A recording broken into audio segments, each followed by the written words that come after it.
السلام علیکم و رحمت الله و برکاته. تماشابینان عزیز گرامی، خوش آمدید به برنامه خودتان، به منبر گفتگویتان، برنامه گفتگو.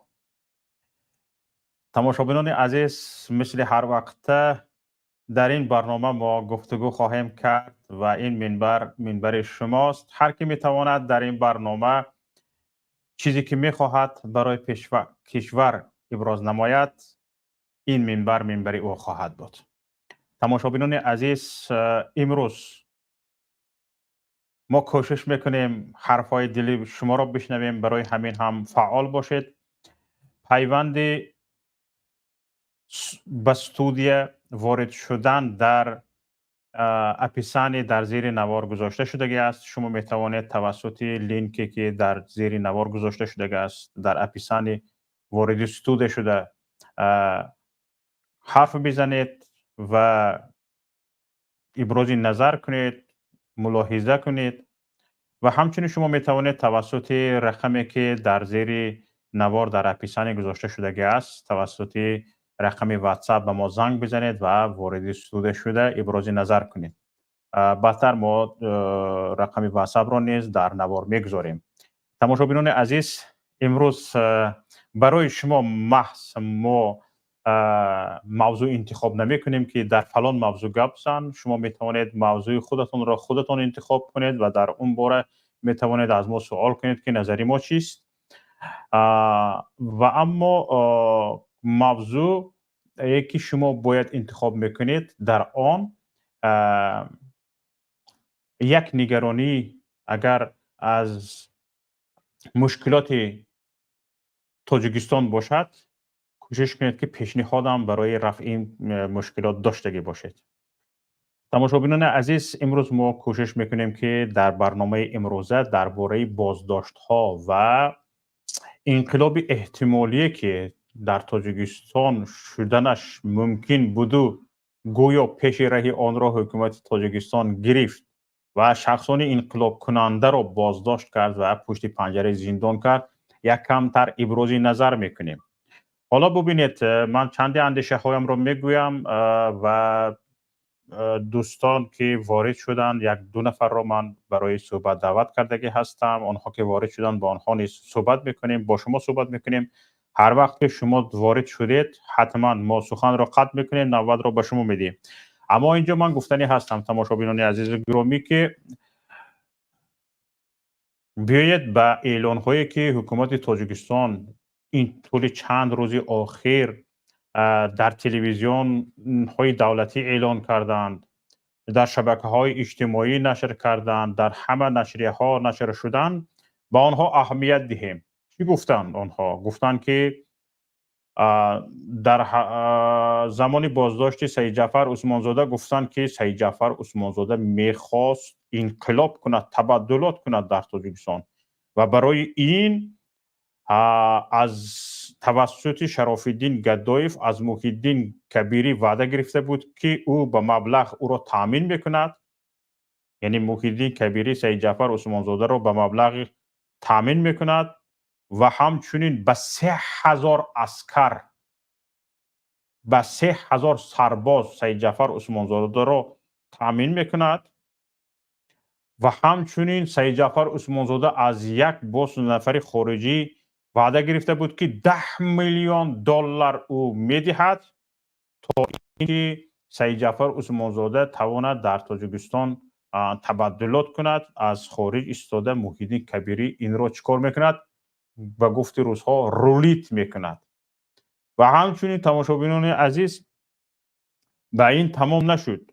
در برابر سید جعفر عثمانزاده سابق وزیر کارهای خارجی تاجیکستان همراخان ظریفی که همیشه مخلص و جانبدار همین رئیس جمهور امام علی رحمان بود، او را هم بازداشت کردند. اکبرشاه اسکندرف که بعد از انجمن 16 شورای عالی در شهر خوجند در قصر ارباب دیگه همیشه در پهلوی امام علی رحمان بود. حتی اگر اکبرشاه اسکندرف میخواست رئیس جمهور باشد، امام علی رحمان از همون کلخاز زی دنخره بیرون برآمده نمیتونست برمیگشت از سه 16 شوروی عالی راست به همون دنخره دیگه تمام همه او رو فراموش میکردن. ماکسیموم رئیسی کلخوز میشد یا رئیسی ولایت تمام. اگر اکبرشاه اسکندر به اسلام کریموف راضی میشد که شرطهایش رو اجرا میکند و همچون یک شخص گبدرا به اسلام کریموف میماند مثل امام علی رحمان در سالهای اولی رئیس جمهور شدنش، اکبرشاه اسکندرов رئیس جمهور میشد، لیکن او قبول نکرد و بعد از اون که امام علی رحمان رهبری کشور رو به عهده گرفت همیشه در پهلوی امام علی رحمان بود و هیچ وقت یگان مخالفت نشان نداد. او هم گرفتن بردن گویا او هم کبیری رولت میکرده است و خیلی نفران رو بازداشت کردن، بردن محکمشون کردن، حالا پشت پنجره زندان هستن. حالا اگرچه حکمشون نبرآمده است، یعنی آنها در اختیار گویا محیدین کبیری رهبری پیمان ملی تاجیکستان بودند. عجیب ترش از همه اون است که ما خبردار شدیم که شاید این واقعیت ندارد. محمد سعید عبیدالله هم برای بازپرسی دعوت شده است. حالا از سردار بندیت ها که همیشه تمام گیروداری تاجیکستان به گردن اوست، همه سرسانی های ملت به گردن اوست، سیمومین یتیموف هم گم شدگی است، طوری چندی است در نظرها ناتاب شدگی است و میگویند که طبق بعضی میشمیش ها سیمومین یتیموف هم یکی از چی های گماشته های محیدین کبیری بوده است و پیش از تاجیکستان برآمدن محیدین کبیری سیمومین یتیموف چند وظیفه های گرفته بوده است و حالا در حالت اجرا بوده است. این چیزها احتمالی هستن باور نکنه، لیکن بیچاره سیمومین یتیموف هم گم شدگی است حاضر و سبب اساسیش همین است که شاید او هم بازداشت شدگی است و در حالت بازپرسی قرار دارد و عموما اهل فرخار یعنی کلن فرخار رسالتشان با آخر رسید، یعنی با تمام قوه و قدرت بودگیشان امام علی رحمان را تا به همین حال آورده رساندن. یک کم موندگی است بگوید من پیغمبرم، هر دیگر رو گفته ایستادن، حال خودش نگفته است. حالا رفته رفته هر سلسله به سلسله و فرعون یعنی وارث فرعون کار خودش رو میکند، وقتی خدایی هم میرسد و اعلان خدایی هم میکند به همین حالت رفتن گیرد. لیکن همین گرد اطراف شنگی ها پشت پنجره زندان اساسا اینجا موضوع شدنی من چی است؟ ببینید شما بگید که اینها یعنی پیمان ملی تاجیکستان هیچ چی است، حزب نهضت اسلامی تاجیکستان هیچ چی است، محیدین کبیری هیچ چی است، در گرد اطرافش بودگی ها هیچ کسان، اونها چی کسی هستند که اونها چند خواهین همین رفته گز در خارج ولول میکند وقوق میکند. اخر خودتان به همین گپتان زید هستید. کبیری تونست است از تگ بینیتون سیمومین یتیموف ویر بواد کند، کبیری تونست است در تگ بینیتون همراخون ظریفی ویر بواد کند، کبیری تونست است سید جعفر عثمانزاده که همیشه وفادارتون بود ویر بواد کند، کبیری تونست است اکبرشاه اسکندرov ویر بواد کند و تمامی در گرد اطراف رئیس جمهور بدگی تمام شد. خودتون به چی موندید؟ به چند بیسواد کورسواد چاپلوس موندید، تمام دیگه همه گرد اطرافتون کبیری زده گرفت و نبو خبر شدید. یعنی همین مضمون رو میدهد. شما گفته شدید که اینها با فرمان کبیری کار میکردند، گرچند که شما در یوسف رحمان پروکورور گنرالی تاجیکستان در پارلمان کشور در مجلس نمایندگان کشور وقتی که بیکار کردن ایمونیتیتی وکیل پارلمان بودنی دخل‌ناپذیری سید جعفر عثمانزاده را از وکیلان پارلمان میپرسید، گفت که او و همراهانش، او و دیگران، همین را ذکر کرد یوسف رحمان. و بدتر دانستیم که دیگران این شخصای کوچک نبودند که آنها را محیدین کبیری اداره میکرده اند. خودتان گفته ایستاده. یعنی شما آنچنان بیچاره بوده اید که آنچنان سیاستی گوساله داشته اید که همه گرد اطرافتان رو کبیری زده گرفته است، شما بیخبر نه بخبر شده اید. از این میبروید که مثلا گریم در تاجیکستان همین افسر و اسکر و قطاری و غیر قطاری از 13 تا به 16 هزار نفر است. یک کبیری 3 هزار لشکر داشته است که با گفته است در اختیار سید جعفر عثمانزاده میگذارد. اگر تنها در اختیار به اختیار سید جعفر عثمانزاده میدادگی لشکرش 3 هزار باشد، بعد در اختیار خودش چقدر باشد؟ در اختیار خودش چقدر باشد؟ این 3 هزار اگر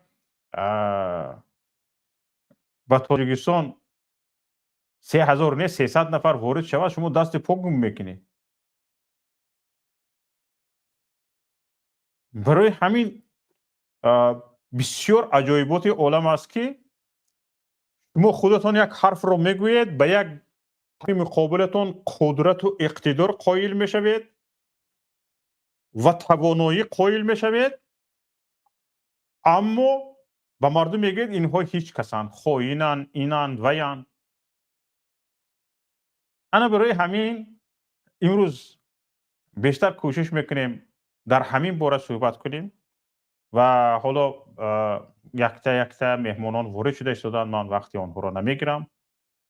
هرچی گفتنی داشته باشم در دوام برنامه انشالله خواهید شنید. حالا برادر عزیز گرامی ام فرهاد عادل نایف را به برنامه خوش آمدید میگویم. برادر خوش آمدید. سلام علیکم شوکت جان، صدای من خوب است میشوند؟ صدا خوب است. تشکر. صدا بهتر. خیلی موضوع خوب رو انتخاب کردید. تشکر که به برنامه دعوت کردید. حالا چند نکته در باره همین بازداشت شده ها اگر که گفته گذاریم با اجازت شما البته. ببینید بازداشت شده ها خطا نکنم از روز 14 شروع شده، 14 ایون. بله. از جعفر عثمانزاده بعدتر پس آن معلوم شد که با آقای ظریفی بازداشت شده است. و 21 معلوم شد که اسکندرف و اکبرشاه اسکندرف بازداشت شده است. چند روز پیش معلوم شد که باید یک نفر دیگر، نامش را فراموش کردم، ژورنالیست مشهور کاملزاده بازداشت شدند. یعنی ما تا حال بازداشت شده چند نفر، بله احمدشاه کاملزاده، ما تا حال نمیدونیم چند نفر بازداشت شده است. نه یک اگر که مثال اگر این رو ما با سال 2015 تبادلات 2015 قیاس کنیم که خب نشان دروغ بود نشان دروغ، حالا اگر به هر حال قیاس کنیم در 2015 اقلا یک گروه پشتش نظامی ها خب سرداری معاون وزیر دفاع درست است که رحمت کنه طلاب و مزد حاجی حلیم رو انشالله که شهید شدگی هستند و ملا عمر و ایشان جنایدلو اینا خب یک گروه نظامی بودند. میشید که باور کرد که یک گروه نظامی در داخل کشور در قدرت بوده، در وظیفه نظامی بوده، با همراهی بازی با یک حزب سیاسی که اونم در بین جامعه نفوذ دارد، خب در انتخابات خوب نشون داده است، میشید یک چیز ساخته، یعنی که یک مردم رو میشید باور کننده. خب اگر به این قیاس کنیم این بیچاره سید جعفر و احمدشاه کاملزاده خیلی شما پیشتر ذکر کرده بازنشسته ها، یک چند مسافر بازنشسته چگونه با کی مسئله کردن، با کدام قوه نظامی، اون قوه‌ای که آخر اینو میگن از محیدین کبیری 3000 لشکر میداده است، از کجا می اومدن، اونو کای می اومدن وارد دوشنبه میشدن کای اینو یک تبادلات انجام میدید یک خنده‌آور است نه باور کنید اگر یک کس کمتر با هوش با عقل باشد همین ببیند که چی میگن همین حرفی پروکورور گنرالی را تو چی هم میگی یک دپوتاتی همین 63 تا دپوتات بود یک نفرش بازداشت کردن 62 نفر دیگرش با نشان رئیسش یک بار سوال نمیکرد که آقای پروکورور همین خیلی با کدامه خود خیلی خیلی اونو کهی بازداشت پیروالات میکردن کهی قوای نظامی خب از گروه نظامی چند نفر بازداشت کردیم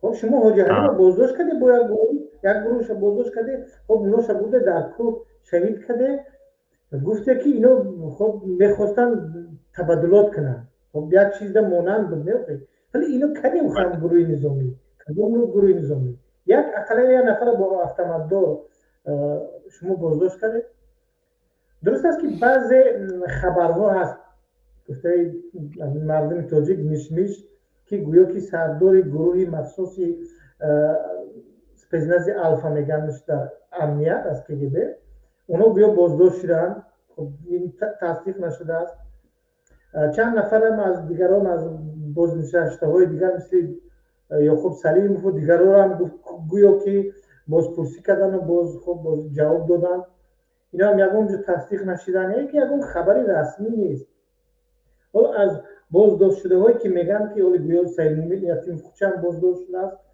از اینا هم رسمی خبری نیست یک نفر دیگر من تواز راست دیگر در جایی نشنیدم ولی من که از منطقه ایسار هستم میدونم مرادعلی علی مردانوف پیشین بانکی رئیس بانک ملی تاجیکستان اون هم بازداشت شده است ولی این هم باز تصدیق رسمی نیست ولی رسانه هم متاسفانه در این برو تواز چیزی نمیستم عددی بازداشت شده بود تواز کیان چند نفرن هیچ کی نمیدونم بله سیدجعفر عثمانزاده با کی گپ زده است اگر ما شراف‌الدین باور کنیم گپ شراف‌الدین راست باشد من با اونم باور ندارم که گویا که سیدجعفر عثمانزاده با کدام افسری روس واخورده است و کدام مصلحت‌های پنهانی کرده باشند من 100%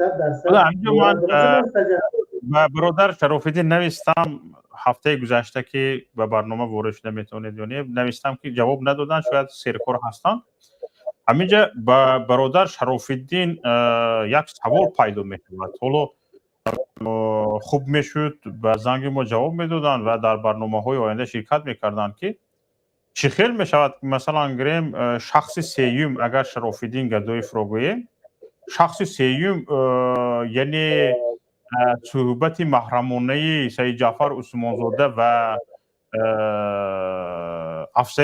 افسری امنیتی کی رو از کجا فهمیده است مثلا فهمیدن مثلا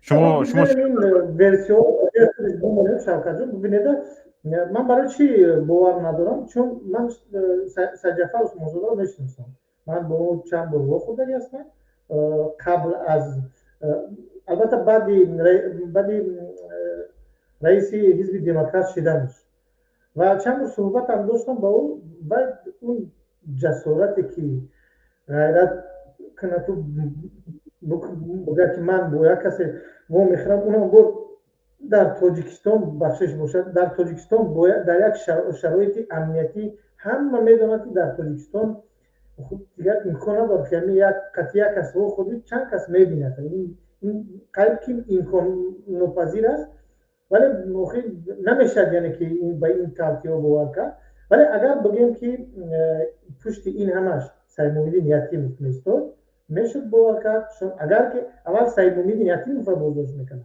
میگفتن که رئیس کمیته امنیت میخواست تبادلات دولتی کنه این به حقیقت کمی مانند میشه چون اون خودش از یکی از شاخه‌های قدرتی است امنیت خیلی قدرتی در تاجیکستان با البته قدرت دارد و میتواند که با دیگر کشورها هم رابطه داشته باشد چون این وظیفه‌اش است کارشون است میشه نگاه کنید همین تهدید از بیرون تهدید از خارج یعنی عموما تهدید به امنیت کشور این همینجا چند پیچ در پیچ ها وجود دارد. اگر اینجا بوی گناهگار شوی یا گناهگار کنی سیمومین یتیموف به میان آمده ایستاده است. چرا؟ اگر سیمومین یتیموف رو مجرم نمیدونستان، در همین کارها گناهکار نمیدونستان، این کاری که یوسف رحمان رفت در چی در پارلمان یعنی بازداشتی که رو پرسید بیکار کردن امونیتیت یعنی دخالت ناپذیری سید جعفر عثمانزاده رو پرسید، باید این کاری سیمومین یتیموف و کمانده سیمومین یتیموف می بود. او باید کار می بود که مثلا گریم به تاجیکستان 3000 عسکر تهدید میکند، این با یک نماینده خارجی صحبت کرده است. این همه این گپ ها حاصل دست سیمومین یتیموف و نهاد او باید می بود و یک بار سیمومین یتیموف بیرون می شود. یک ناظر قانون، پروکراتور چی است؟ ناظر قانون است، ناظر اجرای قانون است و می بیاید کار وظیفه وزیر امنیت، رئیس کمیته امنیت را اجرا میکند و میگوید که به امنیت تاجیکستان تهدید است، اینها تبادلات کردن میخواستند، اینها این کار کردن میخواستند. همین خیلی یک ناظر قانون ناظر اجرای قانون میباید این کار را اجرا میکند و اولش این که مثلا میشد که در اینجا گفته میشد که از یگان نهاد مخصوص به پروکراتوری گنرالی مخصوص عریضه فرآمده است. مثلا فرض کردیم این عریضه میتوانست از امنیت فراید به پروکراتوری که ما همین خیلی چیها همین خیلی دوسیه داریم، همین خیلی دلیل داریم و همین خیلی دلیل ها داریم که تهدید میکنند. یک همه کار یوسف رحمان هم به جای امنیت، هم به جای وزارت کارهای داخلی، هم به جای خود یونیورسال چلویک شده این مسئله رو مطرح کرد. یعنی همینجا دانسته می شود که همین مسئله بجز یوسف رحمان به دیگه کس، حتی به وزیر امنیت، به رئیس کمیته دولتی امنیت ملی تاجیکستان باور کرده نشده است. این خیلی عجیب می نماید.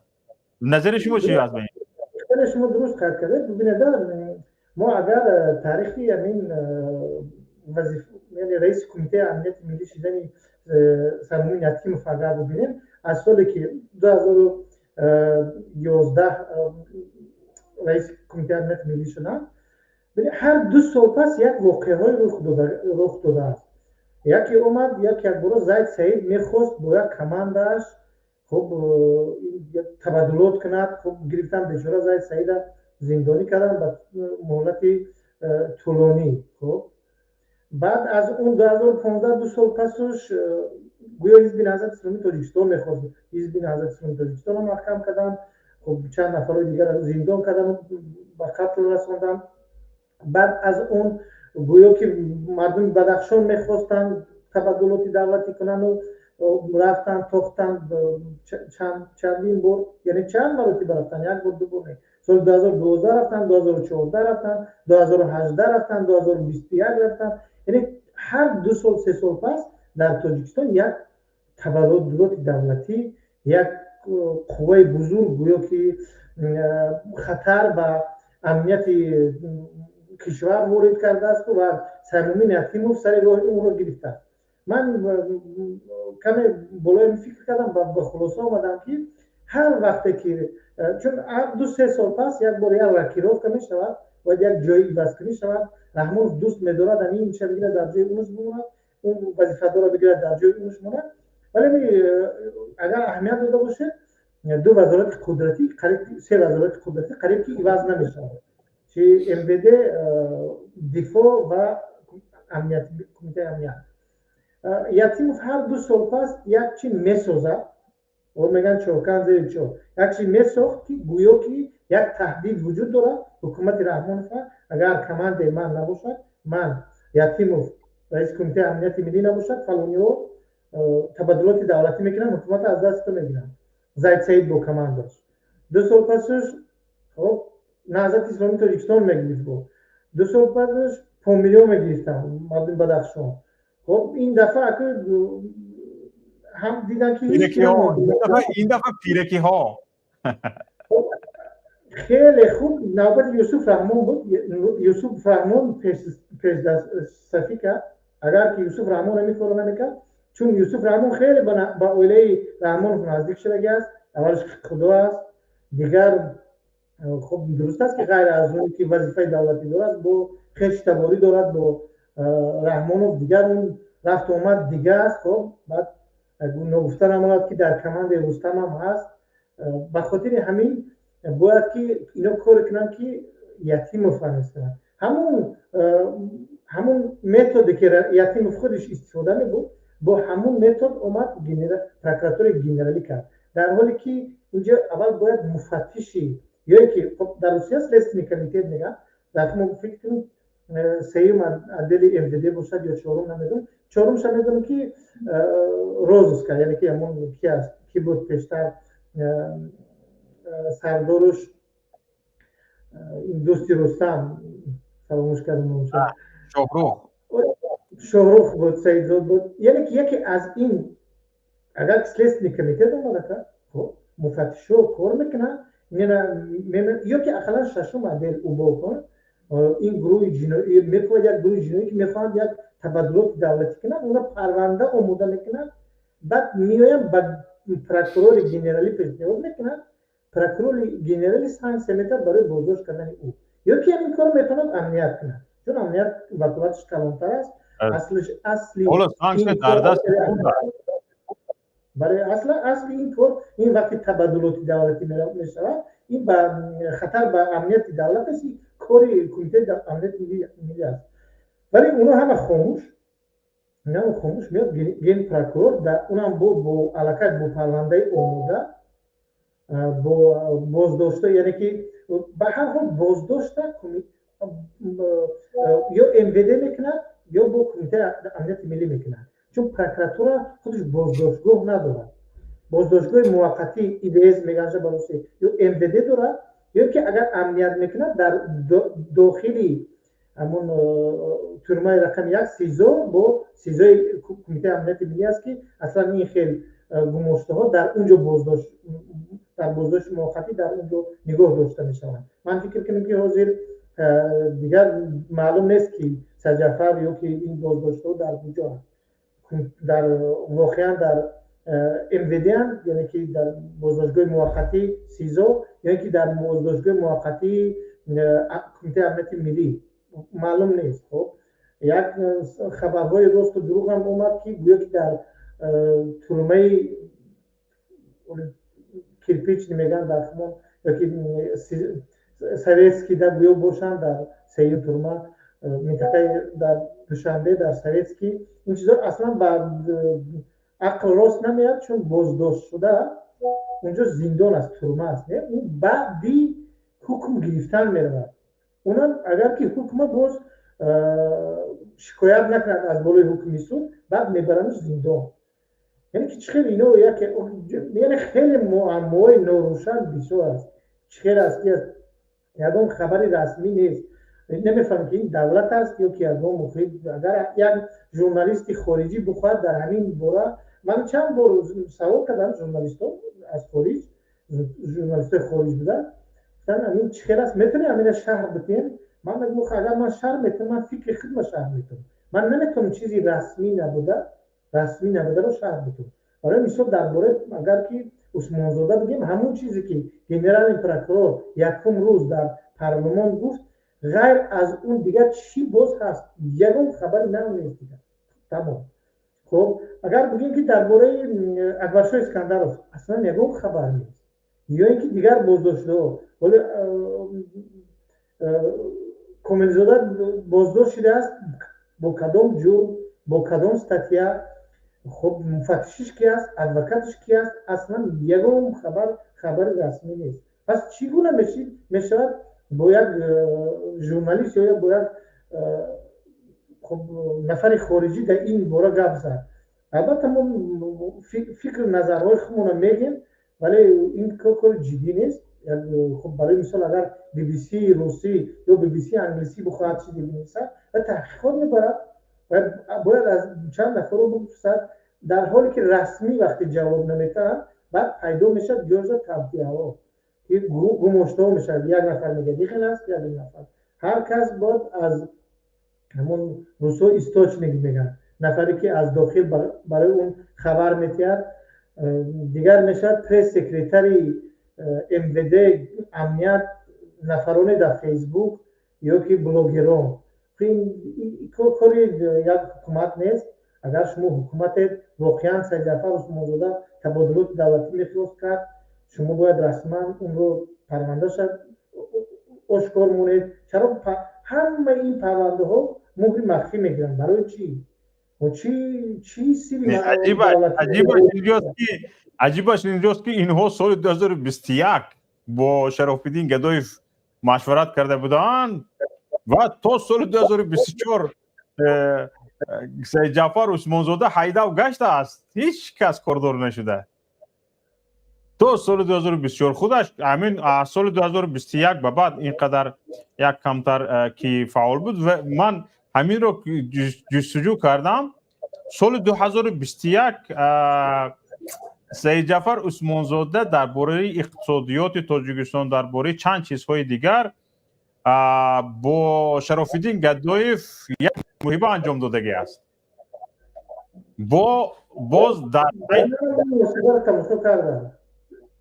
باز در سایت پیمان ملی تاجیکستان سید جعفر عثمانزاده با شرف الدین گدایف درباره نزاکت‌های اقتصادی، من کمبودی‌ها و چند چیزهای دیگر صحبت کردگی هستند. در اونجا یک کمتر جعفر عثمانزاده یک کمی روشنگرایانه و بی ایبا صحبت کردگی است. برای همین شاید دستاوردشون همین باشد و نو به دستشون رسید.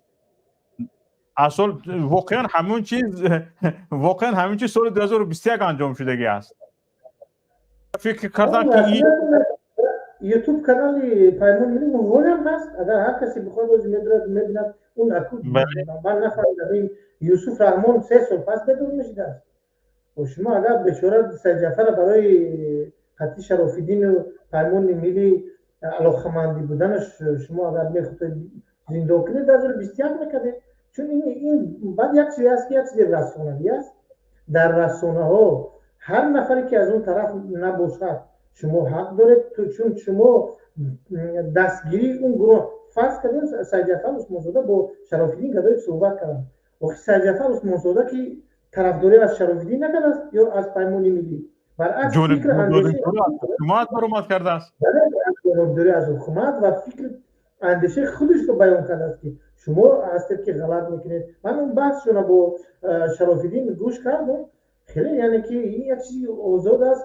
همین با این شکل باشد اگر این نفرایی که همش که با موجین کبیری یا با دیگر همین فعالان سیاسی در خارج بوده که در تاجیکستان حالا اون ممنوع است که حزب نهضت تاجیکستان، پیمانی، اصلاح نت و دیگر گروه 24 که در تاجیکستان ممنوع است و اون نفرانی که با اونو بحث میکنن اونا همش باید زنده باشن. پس این چی؟ من دیدم شرف الدین گدایف خیلی کارشناسانه و عموما حرفه‌ای سوال دادگی است و سوال‌هایش هم خیلی خوب بودند و لازمی بودند که با اون سوال‌ها باید جواب یافته شود، جواب جسته شود. و سید جعفر عثمانزاده هم تو توانسته از حکومت جانبداری کند، لیکن بعضی جایها نتوانسته است. مثلا گریم درباره قرض از خطای اینها دیگه یگان علاج نداره که حقیقت رو نگویی. همین قدر است. من فکر می‌کنم شوکت جان اصل سبب بازداشت شدن سید جعفر عثمانزاده اصلا نه فعالیت اون است، نه پشت این یگان تبادلات دولتی هم نیست، چی نیست. فقط اون همون رول اساسیش خش در با نزدیک بودنش به صمیمی یتیموف است. میدونیم من چرا به این خلاصه آمدم. من همین حکومت شوروی را کمیته امنیت ملی از وقتی که تأسیس شد بعدی زرژینسکی بعدی بخشش باشد بعدی چکیستی رقم یکی شوروی فامیلش از یادم برو فلیکس زرژینسکی. بله خب بعدی اون میاد کی میشود؟ چند نفری که بعد اون رئیس کمیته امنیت ملی شوروی بودن KGB. اگر تقدیری یزوف نظر کنیم، یزوف اومد همین بازداشتایی که سرمومین یتیموف کرد، رپرسیا، بازداشت، قتل با فرمانشان هزارها آدم کشته شد. بعد اون بازداشت اون خیانتکار بکشید، بعد اون اومد بریا اون رو همچون خواهین حکم قتل دادن و پراندنش. بعد اون سال 54 بعد که استالین میمرد بریا همین خیلی خواهی میشه. بله. همین تقدیری همه اینا رو مونه، همین تقدیری اخیران همین همکسبی سرمومین یتیموف مسیموف رئیس کمیته امنیت ملی قزاقستان برات باید اون درس عبرت بشه. حاجی اون زندان از بازداشت است. از کیام؟ از ازبکستان هم کی بود؟ یتیم کی رستم چی بود؟ نه خب تقدیم اونم همون است. بله. هر کدامش که امین در همین وظیفه کار کرده است آخرش زندان است. فرق ندارد که اون را کی عوض میکنه. امروز یتیموف یوسف رحمان بازداشت میکنه، فردا یوسف رحمانوف با یک یتیم دیگر یه نفری که در جای اینا دیگه خودشون سر خودشون رو میخوان. یعنی از این برمیاد که در داخل خداوند یک آیت داره در قرآن کریم عظیم شان میگوید تحسبهم جمیعا قلوبهم شتا، یعنی که فکر میکنین که اونها خیلی متحد هستند لیکن در اصل اونها خیلی پراکندند، دشمن همدیگرند و قبر همدیگر رو کوفته میگردند. یعنی از روی گفته شما در همین حالتان مگه؟ بله 100% همین است. همه پشتی هم ببینید یتیم بالای همش پرونده داره، چون کمیته امنیت ملی این چیزا رو همش تحقیق میکنه و برای رستم هم پرونده داره، برای امالی رحمان هم پرونده داره، برای روزی مبادا، برای همه اینها، برای آزاده هم پرونده داره. تمام جنایت‌های اینو قید شده در کمیته امنیت ملی هست. اینا باید سر یتیم کنن. امکان نداره که گنرال پروکورور درباره رمضان رحیم، سرمومین یتیموف، خب نمیدونم هر کدام اینا پرونده باز نکرده باشن. اینا پرونده دارن. همچنین در MVD یعنی که رمضان رحیم زاده برای هر کدام اینا پرونده باز کرده است. خب همه پرونده های اینا با دست رحمانوف هم هست. بعد رحمانوف همون کوکلواد اساسی بویو بعد کی رو کی بازداشت کردن شد. خب ما در جلسات دیدیم که رحمانوف در بالای استولش از بالای استول خون یک نفر خیزان یک بچه جوانه گفت تو این قدر دزدیدگی فلان چی داری فلان چی فلان و همین خیلی جوانی وگرنه تو 15 سال باید زندان شدی. یعنی که خودش خوب میدونه کدامش چی جنایت‌ها صادر کرده. فقط یک جنایت در روی استاد نیست، بو میگه همین چی پرونده جنایتی در روی میز من است. اکثریت همه تو پرونده جنایت میگه در روی میز من است. در روی میزی تو پرونده جنایتی مردم باشد او بود با پگان با همون لباس نظامی چطور میکنه در روبروی تو زندان پشت پنجره زندان نشده. میگوید اکثریت پرونده جنایی همین تو روی میز من ایستاده است. من اکثریت میدونم چکوره‌ای با اونها همچون منصبدار ایستاده گپ میزند. یعنی اینجا چیکار میکنه؟ یعنی چی گفتم ممکن از تاجیکستان وادی جنایتکاران یعنی چی؟ یا چیزی دیگر؟ تاجیکستان حکومت البته ما کلا تاجیکستان حکومت تاجیکستان حکومت فعلی تاجیکستان واقعا یک گروه جنایی است. من اینو باید اگر شما در جلوی حقوق کار کنید هر ندارد شک نیست که شما حقوق دان باشید، حقوق شناس باشید که این را بفهمید. باور کنید من خب الهام جان خوب میدونه برادر الهام جان خوش آمدید بگیم که اگر با همین حقوق پروازشیدنیکو یک کمی سر و کار کنه واقعا تا اون درجه جنایتکار بودن اینا رو شما میفهمید که حتی من ولی یک برنامه دارم که درباره بعضی از جنایت‌های منصبداران حکومت رحمانوف یکون برنامه کنم، ولی این برنامه علاویده میخواهد. من همین از چی این برای من خیلی اومد، من همین دیروز خبر یا دیروز یا امروز یک خبر خوندم، مادر دلشاد اسبه، نمیدونم اون یک اونم باز یکی از اون نفری که اون کی را کشته، اون بانکی را موینی وزیر رئیس اوریون بانک کشته. خب مادر اون به 13 سال زندان محکوم شده است. خب ببینید مادر اون رو یگم، خب متوقع یگم خبری نداریم که مادر اون با کدام جرم و با چی سبب، یعنی که چرا با کدام پرونده اون چی گناه کرده که مادر اون رو هم بردن پشت پنجره 13 سال زندان کردن فقط به خاطر مادر دلشاد بدنش. این چی است میدونی شفقت جان؟ اینم در یوریسپرودنس، یعنی که در حقوق بین المللی زیپن هافت میگن، یعنی که جزای دست جمعی یا که جزای خش و تباری از طرف حکومت، این رو اگر دعوای پیش بیایم دعوای اصل میانه این چیزا خوب استفاده برده میشه در قریب که همه دولت ها. در آلمان یکمین شده همین جنایت همچون جنایت بین المللی به قید گرفتن و برای این منصبدارانی که در حکومت هیتلر کار میکردن اونها را زندان کردن، فقط به خاطر چی؟ به خاطر که خش و تباری نفرانی که زیدی حکومت هیتلر شورش برداشته بودن اونها را بازداشت کردن، اونها را کشتن، اونها را زندان کردن، اونها را تعقیب کردن. فقط به خاطر همین اونها چی شدن؟ اونها را همین جنایت بین المللی شد و این به قید گرفته شد. من در این باره میخوام یک برنامه مخصوص داشته باشم و در اونجا چند منصبداری دولتی که بسیاری از برادران ما فکر میکنند که اگر در حکومت رحمانوف یک نفر در کدام نهاد قدرتی کار نکند، چون وزارت کارهای داخله یا کمیته امنیت ملی کار نکند، اون جنایت صادر نمیکند. این خیلی نیست. حتی در وزارت تندرستی نشسته شما جنایتکاره، شما توابت میکنید ولی شما جنایتکار حساب میکنید.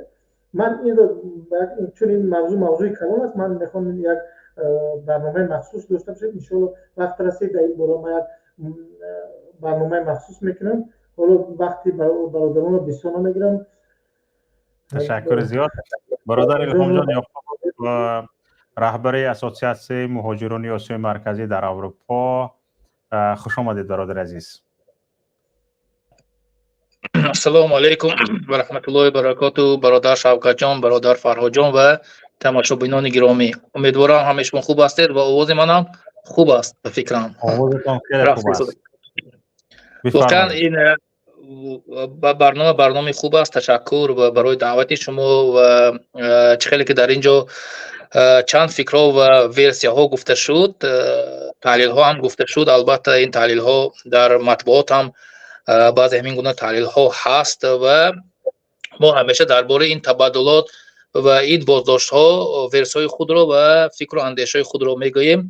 حالا من یک فکر و یا تحلیل و یا یک ورسی دیگر را میخوام برای شما بگویم که اصلا من در مورد همین بازداشت و تبادلات واقعا من را یک تبادلات میدونم، یک تبادلات دولتی است و من فکر دارم که همراه خان ظریفی، محمد الله عبیدالله، سید جعفر عثمان زاده، اینا 3-4 نفر اصلا اون یتیم و فینا وابسته به این تحلیل و فکر ورسی من نیست، اصلا میخواستن که تاجیکستان را از فرو بردن خطای یعنی چین نجات دهند. تاجیکستان را از فرو بردن چین نجات دهند، چون آنها انیق میدونند که باقی ماندن تاجیکستان در دست رحمانوف این خطر به ملت تاجیک هست و آل رحمانوف و خود رحمانوف هر چقدر در سر قدرت بماند تاجیکستان وابسته به خطای خواهد شد و زمین‌های بیشتری زمین‌های تاجیکستان در آینده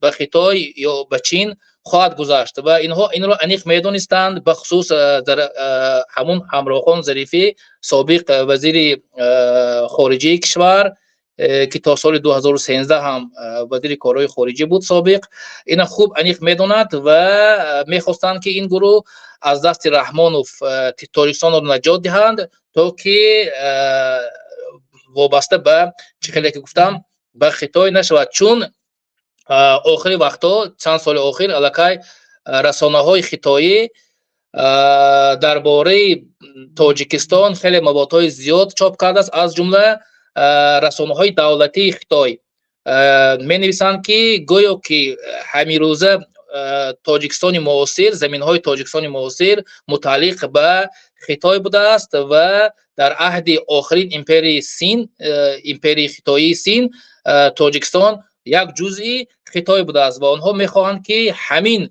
مطلقاً تاجیکستان یک جزئی خطای شود و حالا این را همراه خان ظریفی و دیگران خوب میدونستند، میخواستند که تاجیکستان را از دست رحمانوف نجات دهد. این یک ورسی است که تا امروز شاید گفته نشده است و همچنین چون ظریفی از برنامه‌های خیانتکارانه رحمانوف آگاه است، انیق میداند این را و همچنین از برنامه کلان و یا برنامه استراتژی خطای هم آگاهی دارد و همچنین خود ظریفی هم در همین مورد سال 2014 کتاب به نام تاجیکستان و خطای تشکل سرحدهای دولتی نوشته شده است و همین بعضی حرفا و فکرها هم در همین کتاب خودش گفته شده است و از این جمله رحمانوف خوب درک کرد که چنین برنامه این گروه دارد و برای عهد خودش، برای آل خودش، برای عائله خودش خطر را دید و اینها را پیچانید، بازداشت کرد. من فکر میکنم که آنها به همین فکر بودند و میخواستند که تاجیکستان را نجات دهند، ولی چند نفرای دیگر که مثل یتیموف و مثل دیگرها اگر بازداشت شده باشد، بعضی حرف و حدیث ها در این مورد هست، اگر بازداشت باشد به این ورسی که من گفته سادم اونها تعلق ندارند. این فقط به همون همراهان ظریفی و کماند او که در همون روزهای اول بازداشت شدند و خیانت به دولت و یا غصب دولتی گناهکار میشوند. من فکر میکنم که آنها واقعا میخواستند که تاجیکستان را از دست رحمانوف به خاطر خطایی نشدن تاجیکستان نجات دهند و این یک ورسی من است. چون ببینید که حتی بعد از همین تبادلات خود رحمانوف سی جین پین رو دعوت کرد که به روزی همین شب روزهای شاید پگاه همین روزهای اول ایول همچون سفری رسمی به تاجیکستان میآید و رحمانوف در همون جا هم در رادیو آزاد نوشته که یک گفتگوهای محدود خواهد شد و در این گفتگوها خواهد گفت که همین دشمنان تو رو من چه کردم، بازداشت کردم و ببینید که آوازم نیست، آواز شما نیست. شاید از اون طرف معلومات اومده که است که همین ها رو باید بازداشت کرد و بازداشت میکنند و حالا میآید گزارش میتید. شاید چون من همین همراهان ظریف واقعا خطای شناس است، چین شناس است. اما وقتی که کسی کتاب آن رو من کمتر از بعضی معلومات ها همین کتاب آن رو خوندم، واقعا درباره خطای برنامه خطای خیلی کتاب خوب نوشته است و مخصوص درباره سرحدهای خطای و چگونه برنامه استراتژی و اساس در آن است که همین حرفایی که من امروز گفته ایستادم در رسانه‌های رسمی خطای به چاپ رسیده است. هیچ وقت نه حکومت خطای و نه حکومت جمهوری تاجیکستان به اینها واکنش ایجاد کرده باشد و این در این واخوری البته این مسئله گفته خواهد شد و همچنین ببینید که خطای دو بنای مهم دولتی تاجیکستان را ساخته است. یکی حکومت جمهوری تاجیکستان، بنای حکومت جمهوری تاجیکستان که خیلی مهم است که باید با دست ملت، با سرمایه ملت این ساخته شود و دوم بنای پارلمان که این را با همون ارکیتکتورهای خطایی با سبک و دوی خودشان با مبلغ خودشان ساخته است که باید این دو بنا رو حتما باید ملت تاجیک با سرمایه تاجیکی با نشاندادهای ملی با ارکیتکتور ملی باید این بناها ساخته شود، چون واقعا این ارزش عصر 21 است و فرض کردن در عصر 18 یا 19 میساخت خطای هیچ گپ نمی. در عصر 21 ساختمان پارلمان کشور را باور کردن به یک کشور خارجی، ساختمان حکومت کشور را باور کردن به یک کشور خارجی خیلی خیلی بله دید شما درک کردید در اونجا تمامی، یعنی که در عصر 21 واقعا این دو بنایی که در اونجا تمام سیاست های دولتی مثلا ریخته می شود، برنامه‌اش ریخته می شود، تمام این خبرها به خطای مثلا به خطای یعنی که رسانیده می شود یا گوش کرده می تواند این چیزها رو. برای همین خیلی یعنی که مثلا رسما این رو اجازه دادن خودش یک خیانت است، ولی خودش دیده می شود که امروز رحمانوف با تمام درک می خواهد که وابسته به خطای باشد. برای همین پیمان ملی تاجیکستان هم از آن نگران است که ما اگر تا حاضر اگر ما بیشتر کوششمان نکنیم که تاجیکستان را از دست رحمانوف نگیریم و رحمانوف را از قدرت سر قدرت دور نکنیم، باور کنید بعد از 2-3 سال آینده خیلی دشوار خواهد شد که از دست خطای تاجیکستان رو شما نجات دهید. و چون اژدها سرخ خیلی برنامه‌ای کلان دارد، برنامه‌ای استراتژی خیلی من بعضی همون یک سوال به شما یکی از قنات‌های شما با سازمانتون شما رهبری یکی از قنات‌های پیمان ملی تاجیکستان هستید، یعنی یک شخصی بلند مقام در این سازمان هستید، سازمان سیاسی. نگاه کنید، به شما سوال همین خیلی است. دو شریک استراتژی، از خطای هم شریک استراتژی دانسته شده است و روسیه هم شریک استراتژی دانسته شده است. بین دو شریک استراتژی خطای و روسیه شما کدامش را در اولویت قرار میدادید؟ واقعا خیلی دیگاه کنید که همون امارات بخارا یا امروز تعیین افواج هر دوشم دیده شده، مناسبت هر دوشم تاجیکستان دیده شده، لیکن باز هم اینها شریکای استراتژی هستند و در آینده باز به هر حال مناسبت بر رحمان ما چنانه که من میدونم از روی برنامه های پیمان ملی تاجیکستان، پیمان ملی تاجیکستان میخواد با همه کشورهای عالم، با همه کشورهای دنیا، علل خصوص با همسایه کشورها یک مناسبتی حسنه داشته باشد، یک مناسبتی خوب داشته باشد. این مناسبت در کدام سطح؟ واقعا برای پیمان ملی تاجیکستان برای در اولویت قرار میگیرن. برای اولویت برای خود ملت تاجیک این روسیه است واقعا، به خاطر اون که مناسبت ها دوام 200 سال اگر هر چی که نباشد مناسبت ها یک مناسبت های خوب و بهترتر بود. البته خیلی مثلا در تاریخ خیلی چیزای بد هم هست نسبت خود حکومت روسیه، ولی اولویت برای امروزه برای ملت تاجیک روسا هست و ما ناگزیر هستیم که ما در دوام چند دهه 10 ساله اخیر باید با روس‌ها با حکومت روسیه مناسبت داشته باشیم و امروز روسیه هم نمیخواهد که آسیای مرکزی را از دست دهد و به خاطر همین اولویت من به روسیه خواهم داد، بهتر از خطای است. چون من باور دارم که اگر حالا درباره آسیای میانه را از دست ندادن روسیه پایان‌تر شاید صحبت کنیم. شما چند به چیزهای خوب اشاره کردید، از همون دور نرویم. من فکر میکنم خیلی هوسمندم هستم که در همین باره آسیای میانه رو از دست ندادن روسیه هم در همین جا، حالا شما رو من دیگه کی این خیلی میوبم با برنامه حاضر میکنم با شما خیلی سوال جواب میکنم، همین فرصت استفاده میبرم در این باره هم صحبت میکنیم ان شاء الله. فقط اینجا من چیز دیگر گفتنی هستم. ببینید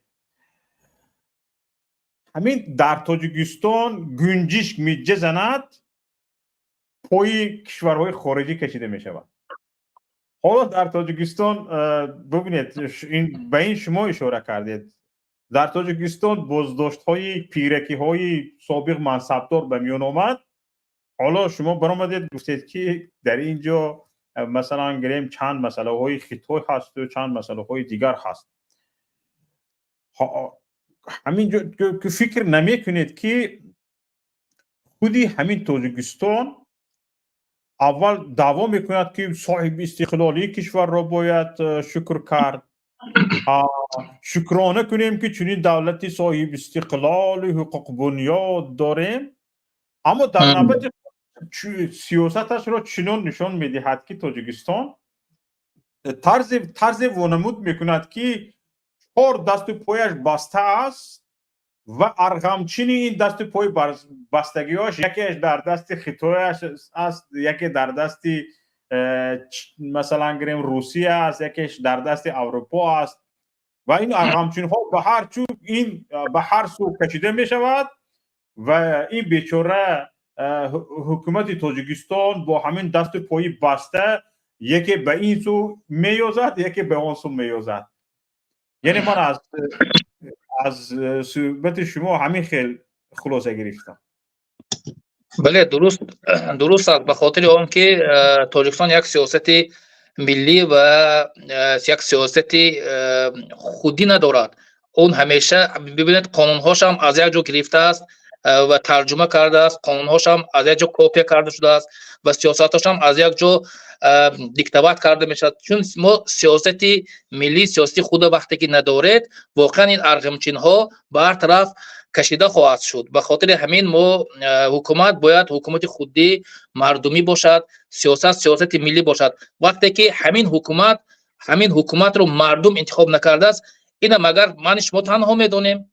این روسیه خوب میدوند، این رو خطای خوب میدوند. وقتی که این حکومت مردمی نیست، باور کنید سیاست های آنها از دیگر جا مثلا راه اندازی خواهد شد و این رو مثل یک لختک این حکومت رو هر حکومت دیگر، هر کشور دیگر سوء استفاده خواهد بود. برای همین پیش از همه حکومت مردمی باشد، سیاست باید سیاست مردمی باشد، ملی باشد. چه که اینها میخواهند که همین لباسای بیگانه نباشد، باید اگر چنده که اینا دیگر چیزا میخواهند، ولی سیاست هم باید سیاست بیگانه نباشد. سیاست باید سیاست ملی باشد، سیاست باید سیاست مردمی باشد، دولت باید دولت مردمی باشد، حکومت باید حکومت مردمی باشد. وقتی که این چیز نیست است، باور کنید همین که مثالی که شما آوردید مثل یک لختک این استفاده خواهد شد. من برای همین جواب دارم. یعنی این طور است، تکیه به مردم نداشتن، تکیه به خلق نداشتن و یک حکومت مردمی نداشتن و در این حکومت گپ اساسی رو خلق نگفتنش، عاقبتش این بوده است که حکومتدار رو درست است که از مردم بینیاز میکند، درست است که از خلق خودش بینیاز میکند، اما گرفتار به عالمیان میکرده است. ببینید درست است. تو تکیه که به مردمت که تکیه نمی کنی، تکیهگاهت خارج است. یعنی خواجه هایت خارج است. در کشور دموکراتی یعنی اقتدار اساسی، گبزن اساسی، حاکم اساسی، حاکمیت اساسی این خلق است. بله این با حتی در سرقانون همین چیز هست. خلق است. و اگر در حکومت دموکراتی، در جامعه دموکراتی اگر همین حکومت اساسی این خلق است، همین خلق بودنش رعایت نشود، این مضمون آن رو دارد که فرض کردیم شما در حمایت مردم نیستید، حمایت حکومت اساسی نیستید، یعنی شما در حمایت کیید؟ از این میبروید که خواجه شما، کارفرمای شما مردم نیست. شما در بیرون کار دارید، شما در بیرون اشاره‌گر دارید، در بیرون به سرتان میزدگی انگشت اشاره میکردگی که کجا روید کجا نروید دارید. از این میبروید که حکومت جمهوری تاجیکستان طبق نشاندادهای خواجگان خارجیش کار میکند و همین است که مردم را پسند نمیکند. همین است که مردم در دست ترس و هراس زندگی میکنند، مردم در وحشت و دهشت زندگی میکنند، در سرسانه و مهاجرت، در زنده یتیمی و زنده جدایی زندگی میکنند. انا همین است، همین قدر است. یعنی حکومت به خلق تکیه نمیکند، تکیهگاهی دارد که خلق او تکیهگاهش همین قدر به قوت است که خلق نمیتواند او را چپه کند، خلق نمیتواند او را دیگر کند، نمیتواند به جای او یک کسی دیگر رو انتخاب کند. یعنی تکیهگاه دارد، از جانب دیگر انتخاب می شود، از بیرون از خارج انتخاب می شود. یعنی این با کوتاه کرده گوییم، خلاصه کرده گوییم، امام علی رحمان دست نشانده خارجیان است. 100% است و این رو ما و شما و دیگرها و تحلیل های زیاد هست که و نشاندادهای زیاد هست که نشان میدهد که واقعا رحمانوف و آل رحمانوف نشانداد دست خارجی ها هست و لختکباز و لخته که کشورهای دیگر است. ببینید حالا شما میگوید که روسیه اون اعلام میکند که روسیه همچون حکومت استراتژی یا شریک استراتژی ما است. خیتای میگوید شریک استراتژی ما است. اون درست به ایتالیا رفت، ایتالیا رو اعلام کرد که این شریک استراتژی ما است. یک وقتی دیگر به برلین سفر کرد، اونم گفت که این شریک استراتژی ما است. برای رحمانوف فرق ندارد. میفهمید شما؟ برای رحمانوف همه شریک استراتژی است، چون اون سیاستی خودی و ملی ندارد. مقصد در اینجا است که وقتی که خودی نیست، وقتی که او سیاستش رو مثلا از دیگر جاها از دیگرها میبیند و دیگرها را شریک استراتژی، این بازی نیست است. باید گفتن این مسئله تمام یک مسئله گلوبالی است، نباید همراه شریک استراتژی حساب کرد. و برای همین وقتی که من این مصاحبه‌اش رو یا حرفاش رو گوش میکنم، واقعا خنده‌آور است که تو همه رو بگیرید باید که این شریک استراتژی من است. و واقعا همین نشاندادها این است که امام علی رحمانوف یک لخته که کشورهای دیگر است و البته نشاندادها خیلی زیاد است.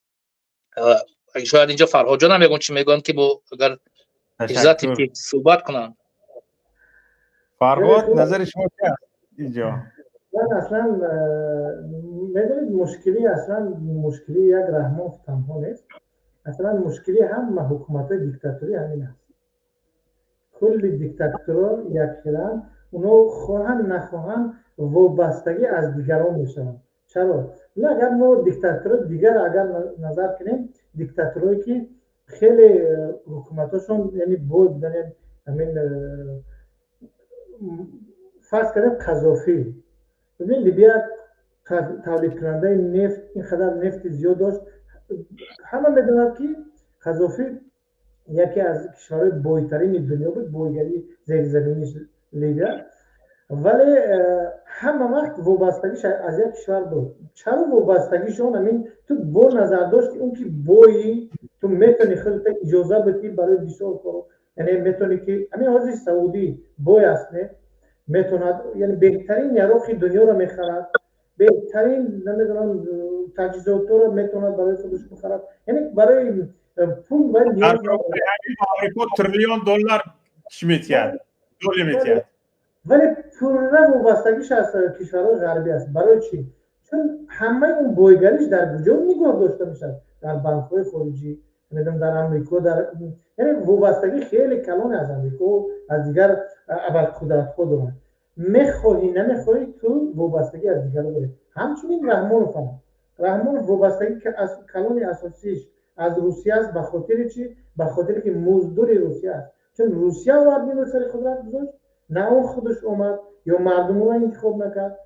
دوم است که از خطای خیلی مزدورش از خطای این است که اون وابستگیش بسیارتر از خطای است که یعنی قرضی کلان شده است، یعنی خیلی زیاد از خطای قرضدار شده است.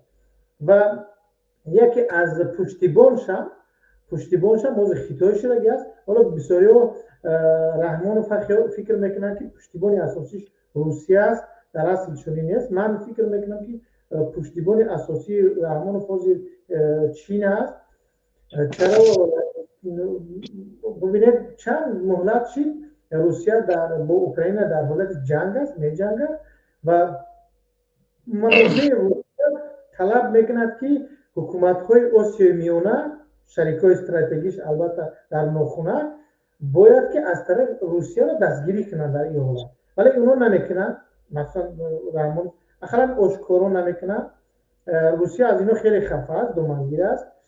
در این حالت روسیه تاجیکستان میاد نزد خیتای چه میاندازد به بغل خیتای که من از روسیه پشتیبانی کنم، چون وابستگی روسیه از خیتای زیاد شده است. یعنی روسیه مجبور است در عرصه جهانی یک ابرقدرت‌ها در پشتش باشد که چون پشت اوکراین 52 کشور جهان میستد، یعنی پشت اون ناتو میستد، کمک‌های خیلی کلان میکنند و روسیه هم برای خودش پشتیبان در کار لازم دارد. به خاطر همون به خاطر که وابستگی از خیتای دارد و از نمیخواهد با چین داشته باشد، راضی میشود که رحمانوف در کمی در بغل خیتای اجازه بده که زیر بغل خیتای برود. به خاطر همین من فکر میکنم که رحمانوف همه وقت وابستگیش از خیتای روسیه هست. اگر شکلی که اون پیشتر شما با ایلهام جان سوال کردید که بیشتر اگر پیمان ملی تاجیکستان میاد باید کی را شریک استراتژی بداند و چیز، من فکر میکنم که هر حکومتی که آینده بیاید فرق ندارد به حکومت کی است، باید که منفعت های تاجیکستان در جای اول باشد.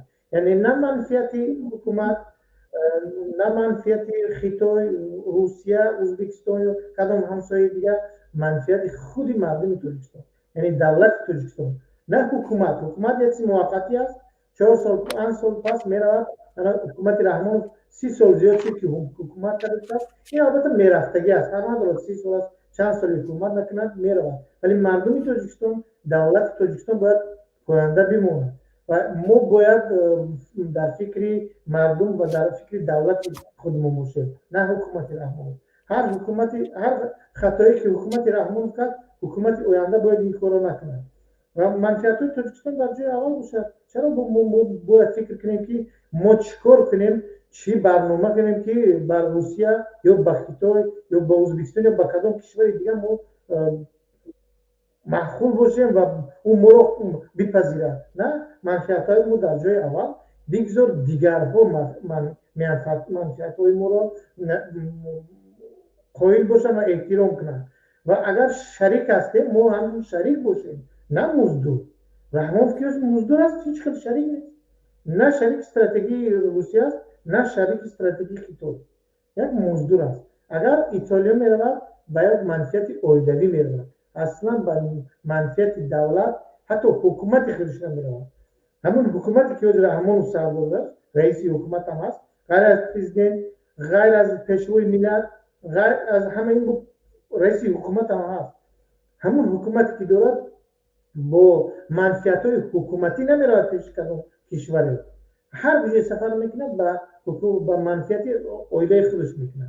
چه خیلی باید کدام بیزنس ایده در اونجا راه اندازی شود، چه خیلی میتواند اون پولایی که از این قدر سال در این زیاده از 30 سال از تاجیکستان دزدیده است و کدام کشور خارج ببرد، در کجا نگهداری کند که در آینده این میداند که از میرود باید فرار میکند و وقتی که از تاجیکستان رفت چقدر بتواند اون بایگری جمع کرده شد حفظ کند.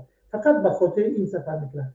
داد و گریست با خیتای هم فقط از این نظر است، فقط با منفعت عائله و خیتای.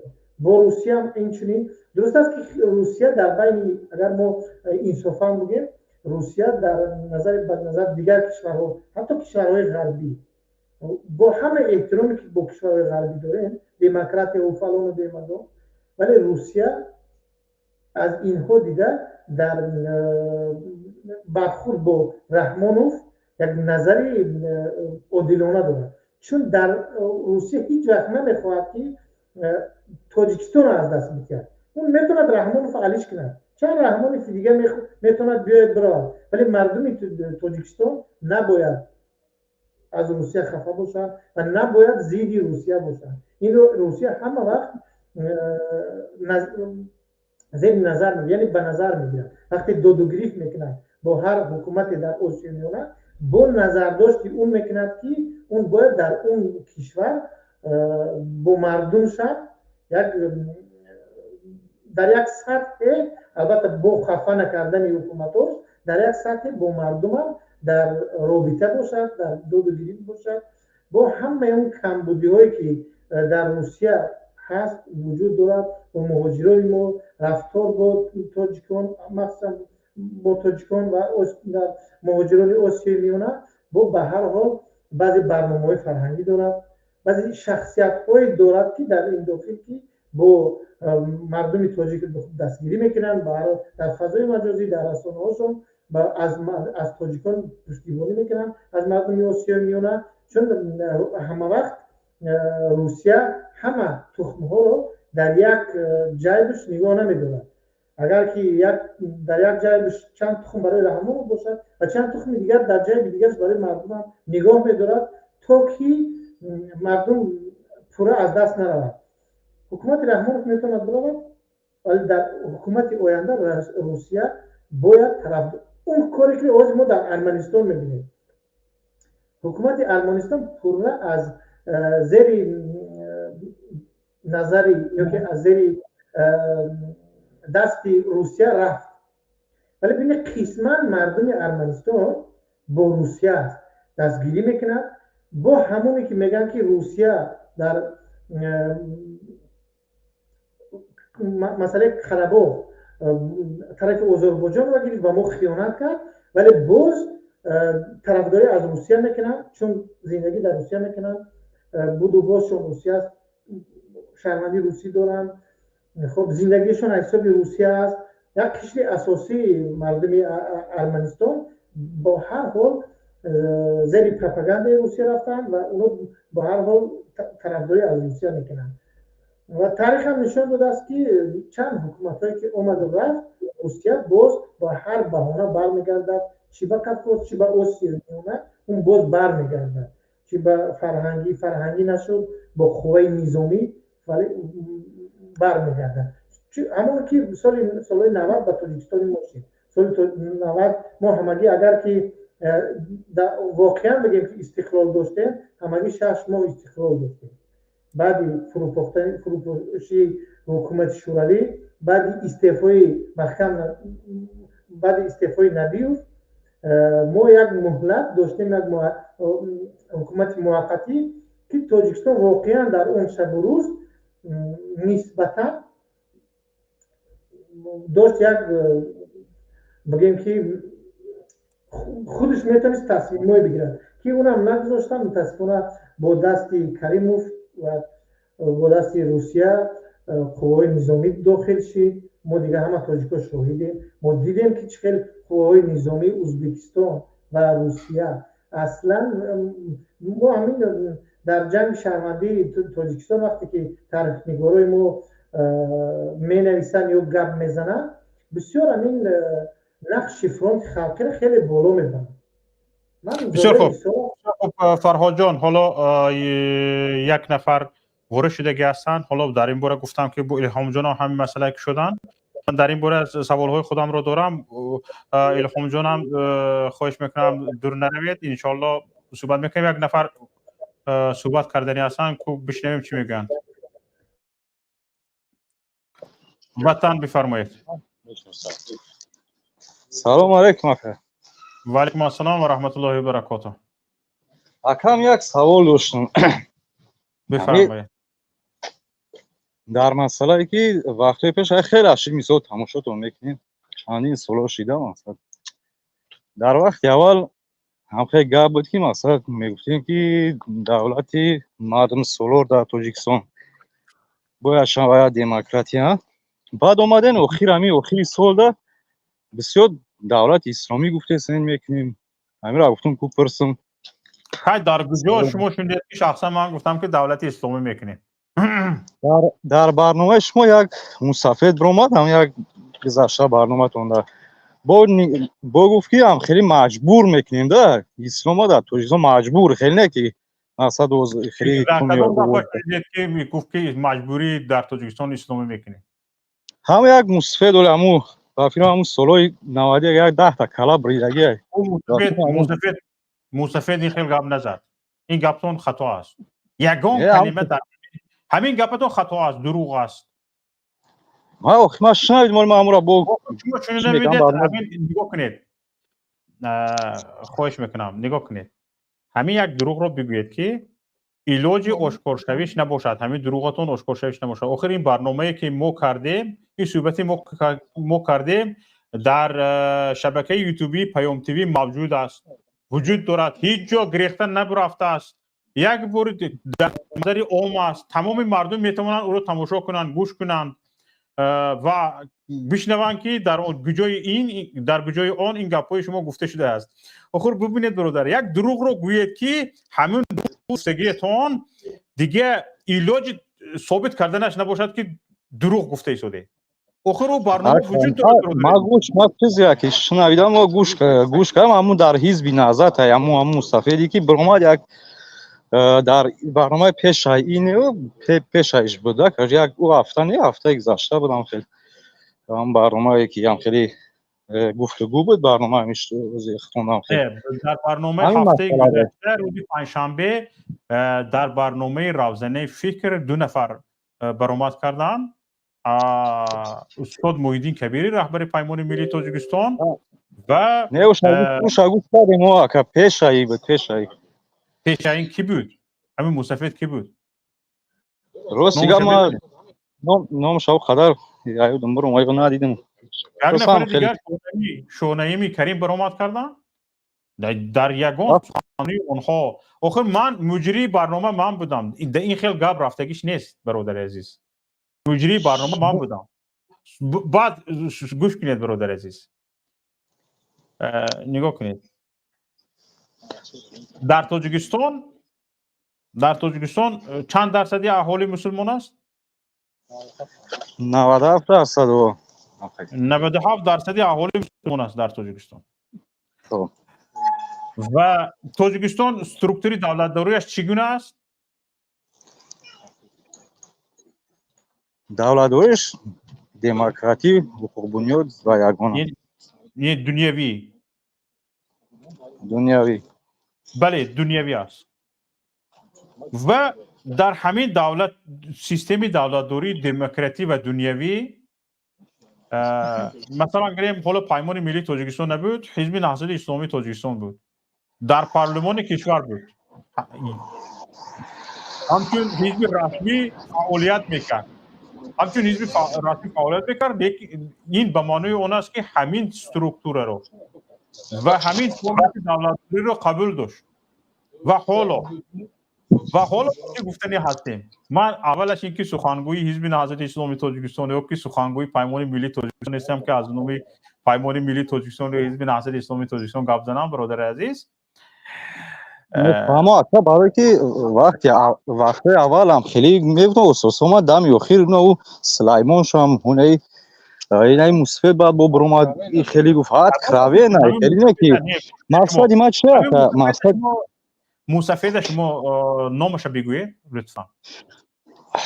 حالا ما برنامه دیگه تون ما پول با همون هر یک چه محمد سعید رضایی با فکرم خیلی یک مصطفی خرابه که خیلی یک رشتوران که بسیار گپ زده، یک نیم ساعت زیاد گپ زد.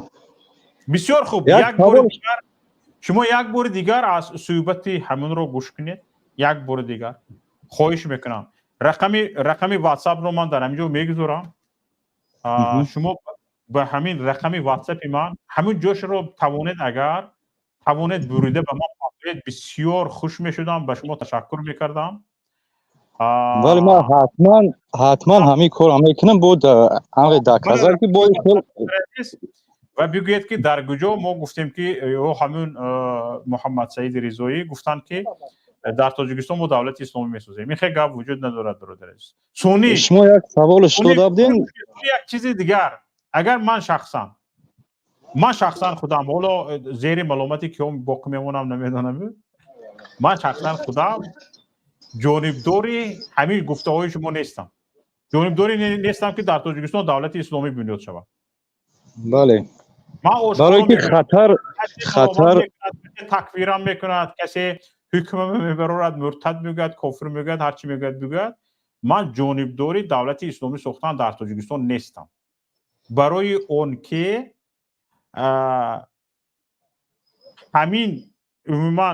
همین چیز در دست یک حکومت دادن که در تاجیکستان سیستم اسلامی جاری کند، این خیلی خطا است. نمیتوند کردن.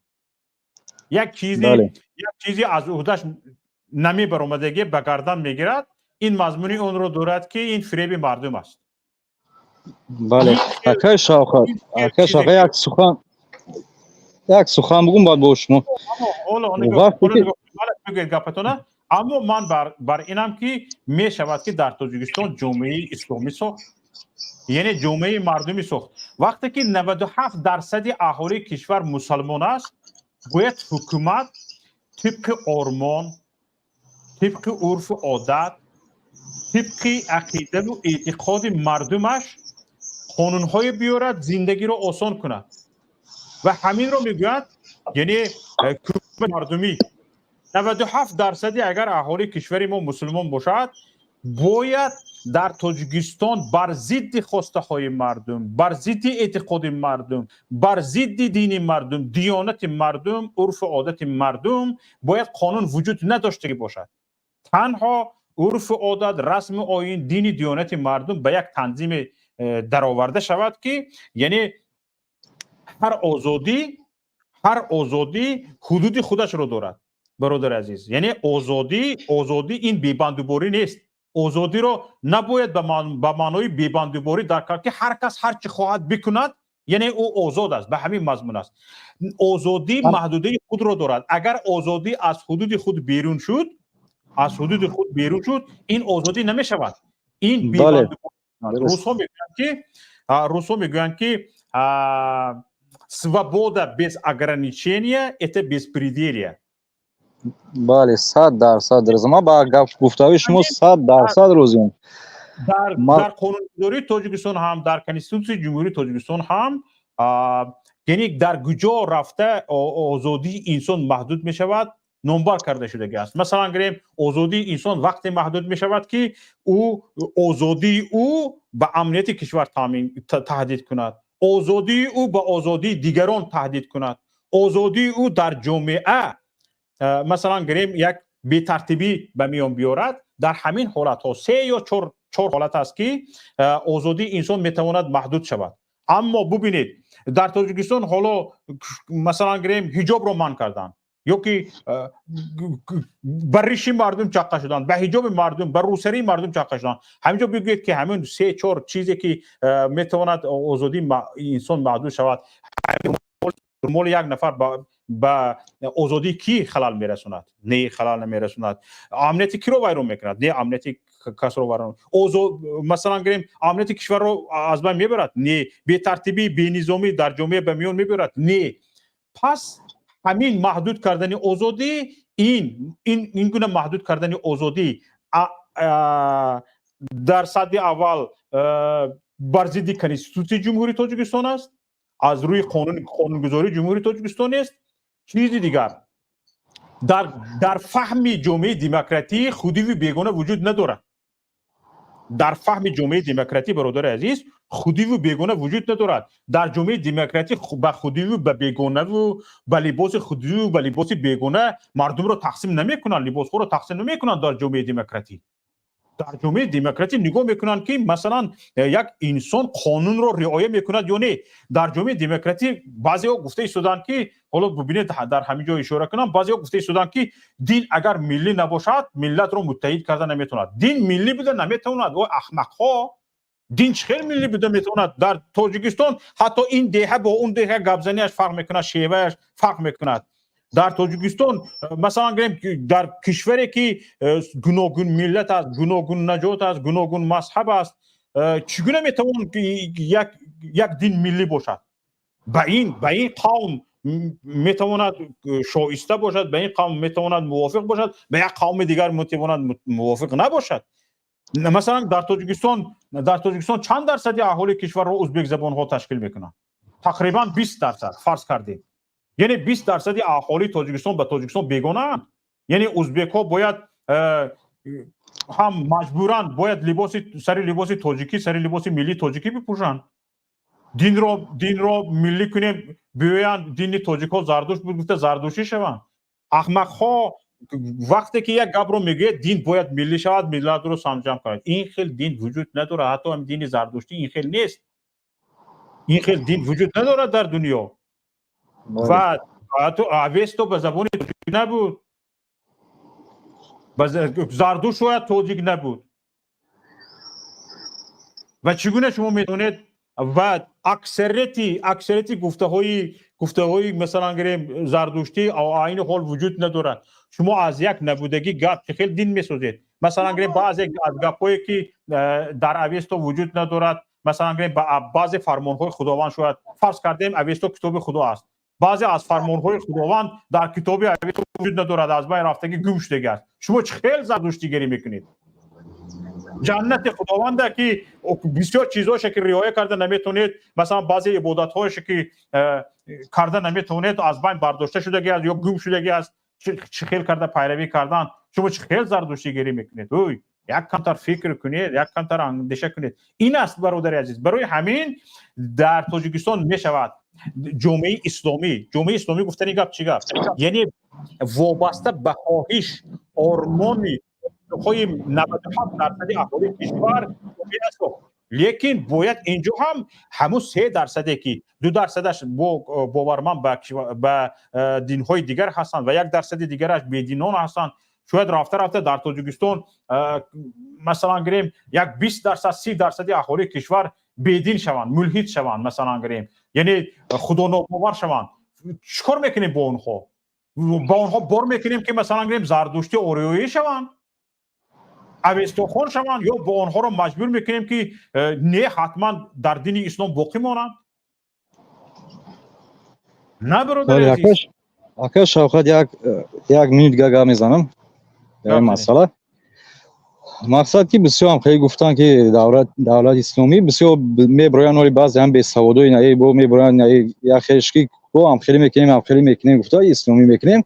مقصد این خطر در هم خیلی در خطر در میلاد میشه. یکم درجه که دولت‌های ابد خدمت نمیمونه تاجیکستان نیکگدا هیچ وقت نمیشه. اگر گرچند مردم چی یک خودش نمیخواه این چیزا وجه اومختش به همین چی نمیخواه، یک خود شاید بخواه یک بعضی کمش یک چیزی کمش او در اوجا هم زاروشه هم خریستیان هم به هم تاجیکستان هم اصلا چند چی. بعد این همی اگر هم خیرم شود در همون دونه خودش خرخشا و جنگ این مذهب با این مذهب این همی همه اون چند تا دیگه تکفیر و کیمچی هستن هم اون جنگ بشه ایشا کافر میشه جنگ نمی با به غذایم همین دولت‌های دیگه نمیمونش دیگه نمون میکنه تاجیکستان یا حیا جنگ رنگ سوریه میشه، ای سوریه هم بدتر میشه. من همین در مسئله چی میشم ده بسیار حیران میشم که چی با همین چیزا رو نمیفهمن. آخرشون هم میگه همین چیز خوبش همو گفتی شما گفتین که یک دولت مردم سولار ای بهتره. ولی یگان سیستمی دولتداری رو از این کشور از اون کشور از غرب از شرق از اینجا کپی نکنیم. ما یک بار بینگریم که مردممون چی میخواهد، یک بار بینگریم مردم چگونه زندگی کردن میخواهد. اگر یک بار ما رو به مردم بیاریم، یک بار این یعنی این حق رو به مردم بدهیم که مردم خواسته هایش رو آرمان هایش رو بگوید و برای اجرای آن کوشش کند، غیرت کند و خودش را در پیشرفت کشور شریک بداند، یک بار این حق رو به مردم بدهیم، بعد در 10 ساله یا 15 ساله یا 20 ساله آینده تعیین می شود که تاجیکستان باید چگونه دولت باشد. ما باید یک کشور اونیکالی باشیم، از اینجا کپی از اونجا کپی، رو به غرب رو به شرق بگوییم که ما رو ابرقدرت ها نمیمونن این کار رو کردن اون کار رو کردن، این کار رو کنیم ابرقدرت نمیموند، اون کار رو کنیم ابرقدرت نمیموند. و در رأس حکومت هم به همین عقیده و اندیشه شما ایستادند و برای چی مردم رو سرکوب میکنند؟ صدایشون نبراید برای اون که ابرقدرت ها نمیخواهند که مردم ما سرشون بالا باشد، مردم ما حرف خود را داشتگی باشند، مردم ما دیگر سعدی بیارن، حافظ بیارن، عبدالرحمن جامی بیارن، بمیان بیارن و دیگر نمیخواهند که خوارزمی بمیان بیاید و مثلا گریم شخصانی دیگر این رو نمیخواهند. انا برای همین هم گروه به ابرقدرت ها رو مردم نیستن و برای همین هم ما از اونی که مردم چی میخواهد میترسیم و حراس حکومت از مثلا گریم از جامعه اسلامی به میان آمدن هم همین است. اما برادران عزیز، هموطنان گرامی، بیایید یک بار این رو تجربه کنیم که به طرف خلق بگوییم گفته توانیم که خواسته های شما چی است، شما چی میخواهید و به مردم حق بدهیم که بهترین هایش را به سر قدرت بیارد، به سر حکومت بیارد. به مردم این حق رو بدهیم.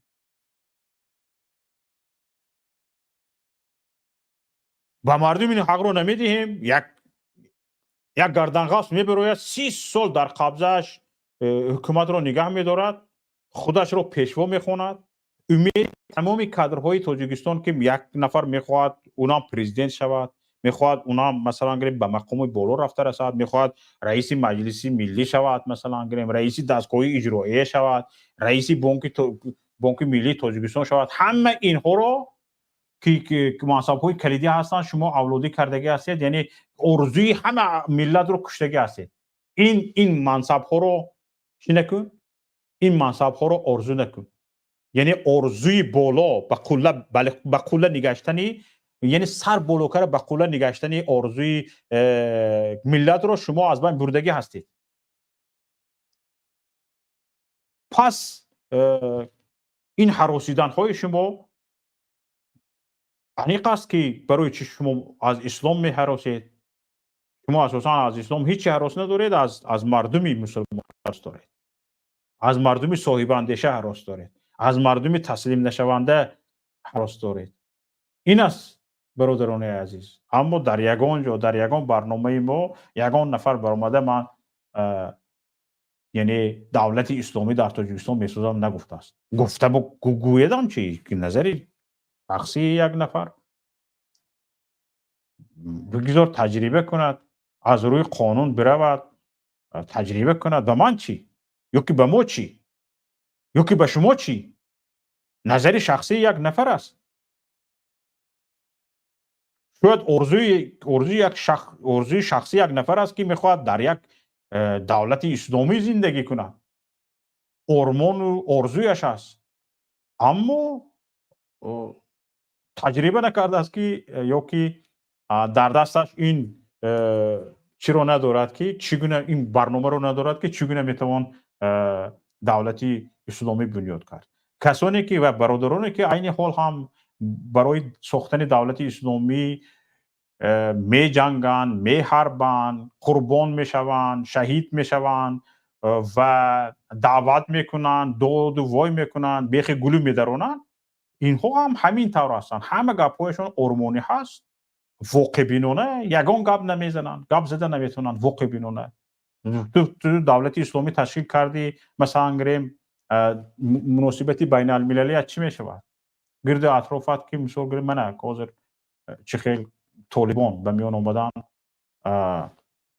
یک خلاصگر کوفته ایستادن که بیاید اونها را مثلا گریم هماهنگی با کشورهای دنیا را به میان بیارد. این خیلی مشکلی ها دارد در زمان حاضر. مثلا گریم با 1300 سال پیش که یک نظام دیگر وجود داشت، حالا هم تمام عالم مثل از یک درش میبدروی، مثل یک خانه شده است که از یک درش میدروی از یک در دیگرش میبروی. تمام عالم گویا کیفت به کیفتی هم زده زندگی میکنن. در او 1300 سال پیش مثلا گریم برای 100 کیلومتر چند روز طی میکردی؟ حاضر 1 ساعت. یعنی در دنیای امروز مردم کیفت به کیفتی هم زده زندگی کرده ایستادن، چونان به هم نزدیک شدگان، چونان در حالت نزدیک زندگی میکنن. 6000 کیلومتر تو اگر خبر فرستادنی میشودی در 1300 سال پیش، چند روز خبرچی تو یا رسولی تو به 6000 کیلومتر راه رفته برده خبر رو میرسون. حالا چی؟ 1 ثانیه یا 2 ثانیه خبر رو نوشتید، تو رو پخش کردی، خبر به جای لازمیش رفته میرسد. ما با این فهمیش امروز کار کردن ما در کار است. مناسبت های بین المللی وجود داره. چکار میکنیم مناسبت های بین المللی داره وقتی که به این قانونگذاری های ما راست نمی بیاید؟ در نظر دارم قانونگذاری‌های مثلا گریم مسلمانی که اونها قبول نمیکنن چیکار میکنیم؟ خودمون رو در انزوا قرار داده میستیم. بیاین دوستان عزیز واقع بینانه به این چیز نظر کنیم و واقع بینانه علمای اسلام در این باره کار کنند و واقع بینانه یک چیز پیشنهاد کنند که امروز چی باید کرد. آرمانی باید گپ نزنیم. حالا همین گپ من هم خیلی چیزهای زیاد به میان میبیارد. بعد دیگه نباید هراسید از این چیزها، واقعیت رو باید گفت. حالا چند چیز هست که اقرار میشوم که باور کنید احتیاط کرده شدم برای گفتنش، که جامعه ما برای شنیدن این خیلی چیزها حالا آماده نیست. اما تا کی ما مثلا گریم جامعه آماده نیست، مردم دیگر خیلی میفهمد، علماء دیگر خیلی میفهمند، ملاها دیگر خیلی میفهمند، یعنی برادران دیگر خیلی میفهمند، گفته می استیم تو رفت مثلا امروزمون رو به فردا میمونیم، فردامون رو به پس فردا میمونیم، همین خیلی رفتن میگیریم. تا کی ما در همین ورطه قرار میگیریم به همین چیها و خواستیم که ما در یک حالت کانسرواتیوی بیستیم، هیچ چیز رو در گرد و اطراف واقعیت ها رو قبول نکنیم. به همین حالت 100 سال اخیر آماده شدیم. چیکار کردیم؟ تمام دنیا رو به سرمون حاکم کردیم. در تمام دنیا مسلمان سرخم، زبان کوتاه، مظلوم، پیشی لگد، سرسری خور رودکشال شد. برای چی؟ برای اون که ما با واقعیت حال سازش نکردیم. خودمون رو در انزوا نگاه داشتیم، اندیشمون رو در حالت کانسرواتیوی نگاه داشتیم و نخواستیم به همین معنی سری ما یک چیز دیگر وارد شود. برای همین خواهش میکنم این مسئله ها رو یک کم با دقت، یک کم تر دیگر خیلتر باید دیده برآمد. حالا من به یگان برادرانی که اهل علم هستم، به یگان توشون توصیه دادنی نیستم یا اینکه نصیحت کردنی نیستم. این نظر شخصی من است.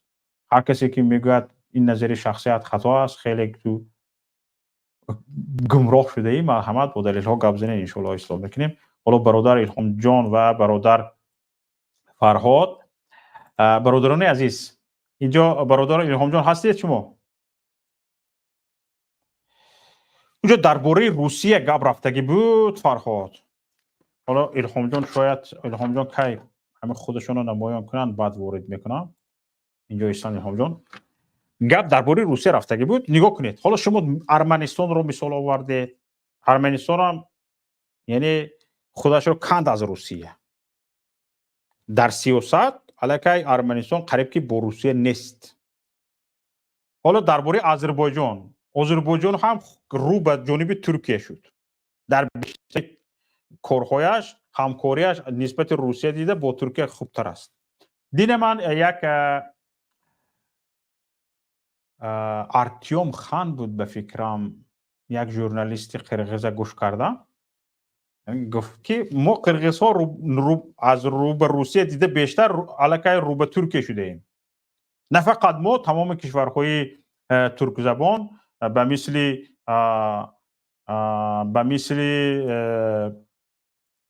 ازبکستان، قزاقستان و قرقیزستان علاقه رو به ترکیه شده اند. یعنی ما بیشتر شریک استراتژی خود روسیه رو نمیدونیم،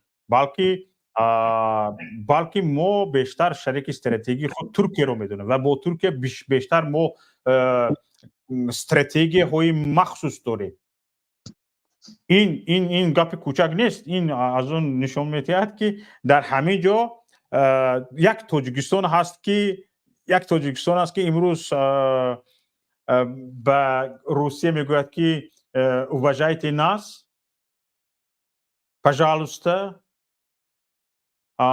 میگوید این طرف افغانستان مشکل دارد و دیگه گرد اطرافش مثلا گریم کشورهای ترک زبان هستند، مثل یک جزیره باقی موندگی است، مثل یک جزیره چه شدگی است که رو به کجا این طرفش خطای است، رو به کجا بیارد نمیداند.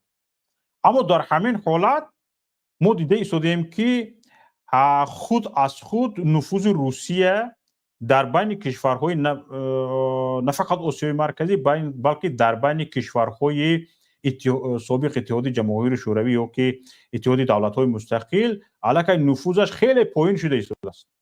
نه اینکه مثلا گریم مناسبت است با کشورهای غرب و اینها بد شده است، در داخل در همین داخل هم مثلا گریم در خود داخل اتحاد دولت‌های مستقل هم نفوذش خیلی پست شده است. ببینید مثلا گریم مردم گروزیه رو یک قانونی که شباهت میخواستن قبول کنن و این قانون اگنت خارجی شباهت به قانون روسیه داشت، مردم چخیل به میدان ریخت و امروز یک عموما یک فهمش های یک نظرهای ضد روسیگی در گروزی هم بیشتر به میان اومده است.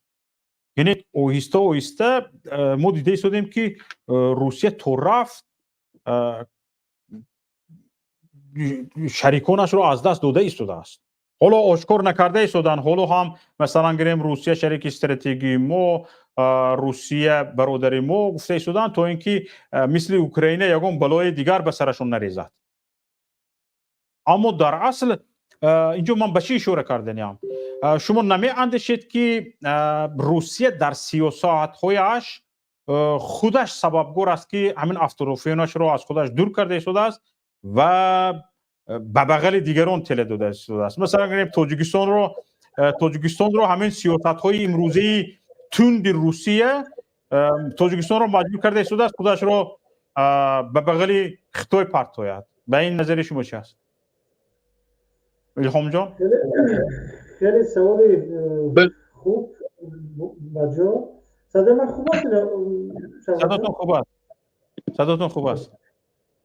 بخشش باشد ولی الهام جان میخواستن شاید صحبت کنن. من فکر ما بگم چون ببینید روسیه حالا کمی بند است، باید که آشکار بوده که مثلا در اوکراین در جنگ با اوکراین بند است و ذهن خودش برای به تاجیکستان سخت کردن لازم نمیشمارد. باور کنید همین روز اگر که حس کند که همین تاجیکستان رحمانوف میخواهد از همون نقشه و همون چارچوبه که براش روسیه کشیده است بیرون شود، ولی این تبادلات بافته یتیم مفنه و تبادلات واقعی را به تاجیکستان می‌دهد. چون روسیه این تجربه را دارد، بارها کرده است و براش در تاجیکستان حداقل آسان است. چون در تاجیکستان 201 دیویژن روسیه یعنی که خیلی یک قوه نظامی دارد، میتواند که واسه کند و نظامی های تاجیکستان چی کمیته امنیت ملی، چی وزارت کارهای داخله و چی وزارت دفاع تاجیکستان هیچ وقت ضد روسیه قیام نمیکنند، نه برای رحمانوف نه برای دیگر کس. هر کسی که همین حال استش قدرت نمیبود اگر روسیه اگر بخیزد ضدش قیام نمیکنند، چون قریب همشون دستپروری روسیه هستند. ببینید ما بهترین کارمندای وزارت کارهای داخله ما میرن در روسیه میخونن. اگر متخصص باشه البته ختم کرده روسیه است. چه متخصص خوبی کمیته امنیت ملی ختم کرده روسیه است. وزارت دفاع هم همین خیلی. اون خیلی وابستگی از روسیه دارن. تاجیکستان خیلی وابستگی از روسیه زیاد دارن. ما باید به این قائل باشیم. ما اگر هر سری که نگیم باید واقعیت بشه، شما گفتید باید واقعیت هم بگیم. به خاطر همین حاضر برای رحمان خیلی مشکل است از بغل روسیه برآمدن، بغل خطای در آمدن. از طرف دیگر رحمانوف منفیت‌های اویلویش نمیگذاره که با روسیه همکاری کنه. چرا؟ چون تمام دنیا از وابستگی منفیت اویلوی دارد که نمیتواند با روسیه باشه. ببینید تمام دنیا از کشورهای تمام عالم وابستگیشون از دنیای غرب است. برای چی؟ حتی همین خطای بزرگ با همه بزرگیش با همه قدرت خطایی داره پر وابستگیش از دنیای غرب است. بانک جهانی اصلش در امریکا است. دیگه همه داد و گرفت‌های تمام دنیا با دلار است و یک قسمت با یورو ولی اساسی با دلار است همه وابستگیش از دلار است ببینید همین آخران سانکسیایی که دنیا همین غرب کشورهای غربی بر روسیه کردن همین قدر سانکسیا وارد کردن روسیه قریب که اقتصادی ضرر ندید همون روزی که از مسکوسکی بیرژه را یعنی که سانکسیا با تحریم به بیرژه مسکو کردن یعنی به روبل непосредственно, чему же батожики. Ростаки ба рубл кардан, як як худи рубл. Ба як мустақима. خیلی یعنی شکست روسیه خیلی سخت اینجا دیده می شود و تاجیکستان هم دیگر کشورها هم از وابستگیشون از این مناسبت های بین المللی وابستگی دارد و اگر اینها نباشد این مناسبت یعنی که داد و گرفتی بانکی نباشد رحمانوف دیگر نمیتواند به خارج یگان چیز صادرات کند حتی همین برق که به افغانستان میفروشد اون پولش برمیگردد باز با همون بانک های خارجی دیگر ایراجی نداره ما در همین مثال افغانستان همین میتونیم ببینیم که افغانستان وقتی که نشناختن کشورهای جهان نشناختن مخصوصا غربی خیلی بیچاره در یک گرفتاری هستند این چرا باید در نظر گرفته بشه من واسه میخواستم بیشتر در این سوال کنید در سوال پیشترتون جواب بدم که یعنی در فکری اونی که همین که گفتید اگر که ما تاجیک‌ها یعنی که اگر که اونا به حال قرقیزستان و ازبکستان و قزاقستان و اینا از شریک استراتژیشون ایواز شده است ترکیه شده است ما باید چیکار کنیم اگر برگردیم به این سوال ما باید که کمی از همین چیز ملی‌گرایی ما بیرون بریم این فکری من است البته ما در ازبکستان زیاده از 10 میلیون تاجیک داریم من باور دارم که حداقل 15 میلیون تاجیک در ازبکستان داریم من به این باور هستم البته اون تاجیکایی که واقعا تاجیکی هستند یکی در پاسپورتشون ازبک نوشته است اون اکثرش تاجیک هستند خودشون خوب میدونن اما همین عدد در افغانستان هم داریم اگر ما مناسبت خوب با همه همسایه‌ها داشته باشیم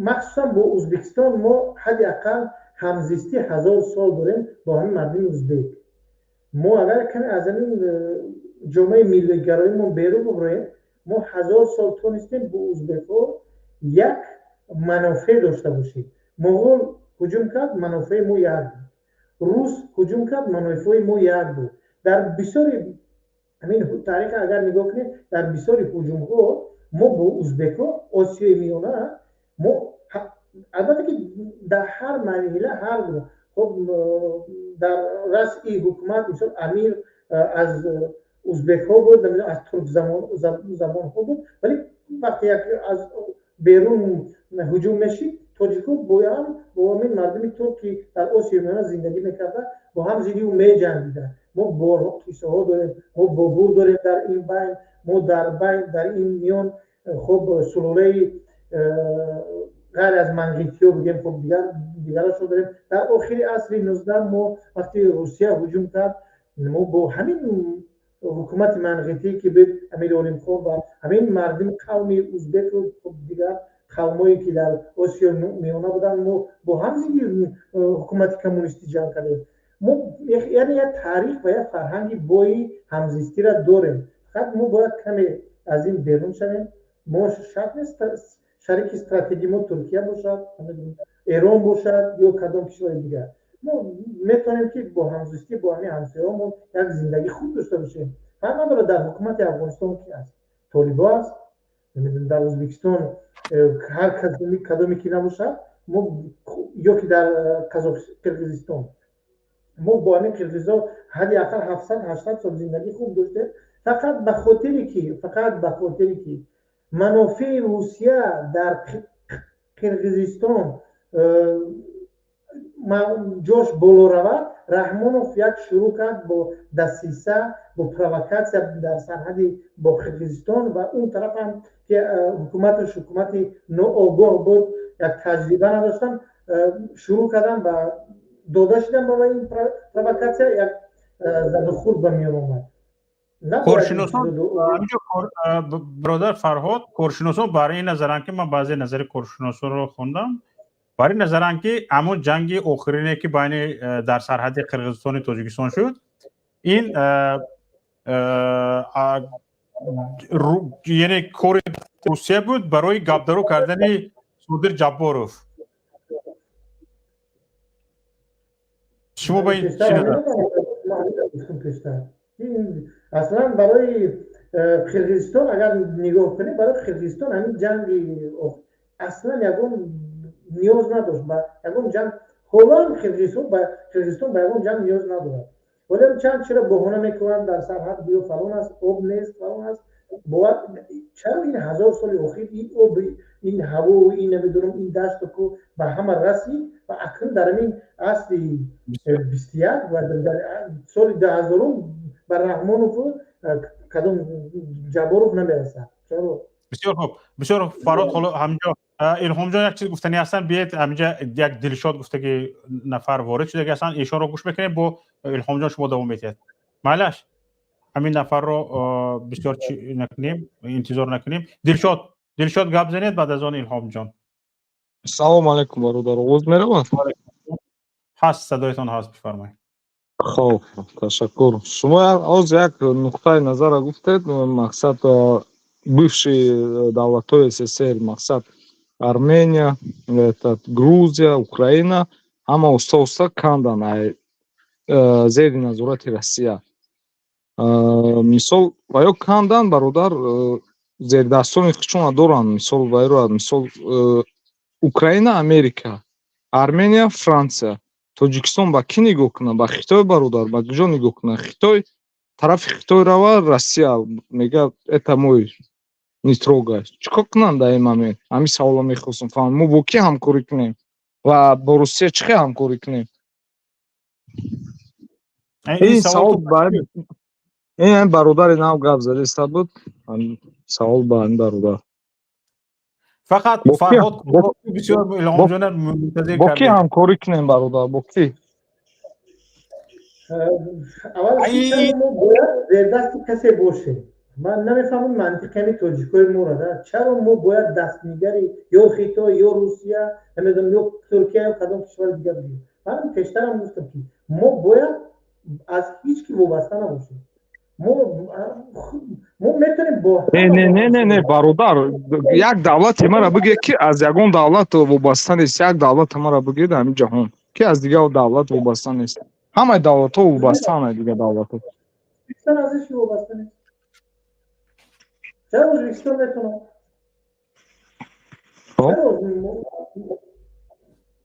چرا ترکیه میتونه چرا ایران میتونه همین طالبانی که از همین شما همه وقت در تاجیکستان تحقیق شد میکنن همین طالبان از هیچ کی وابستگی ندارن ببینید دنیا نشناخته استش ولی نمیخواد مزدوری کدامی باشه با هر کسی میخواد همکاری کردن خب یک همکاری برابر میخواد باشه چرا ما تاجیکا همه وقت باید وابستگی از کدامی باشیم نه چرا درست برادر پیشنهاد چخیل است پیشنهاد من برای شما گفتم ما نباید ما طرز باید حکومت کنیم یعنی ما اصلا اگر حکومت مردمی باشه نه برادر شما اگر پالیتیکی باشه شما میفهمید که همین تاجیکستان برای روسیه ایت بوفرن زونا تاجیکستان این از دست نمیده برادر من همین سوال میخوام جواب شگیر من طرفدار مخالفم پروت همین سوال جواب که ما اگر با این منطقی که خودت میگه همین کار بره ما 1000 سال دیگه هم از زیر سلطه روسیه نمیبریم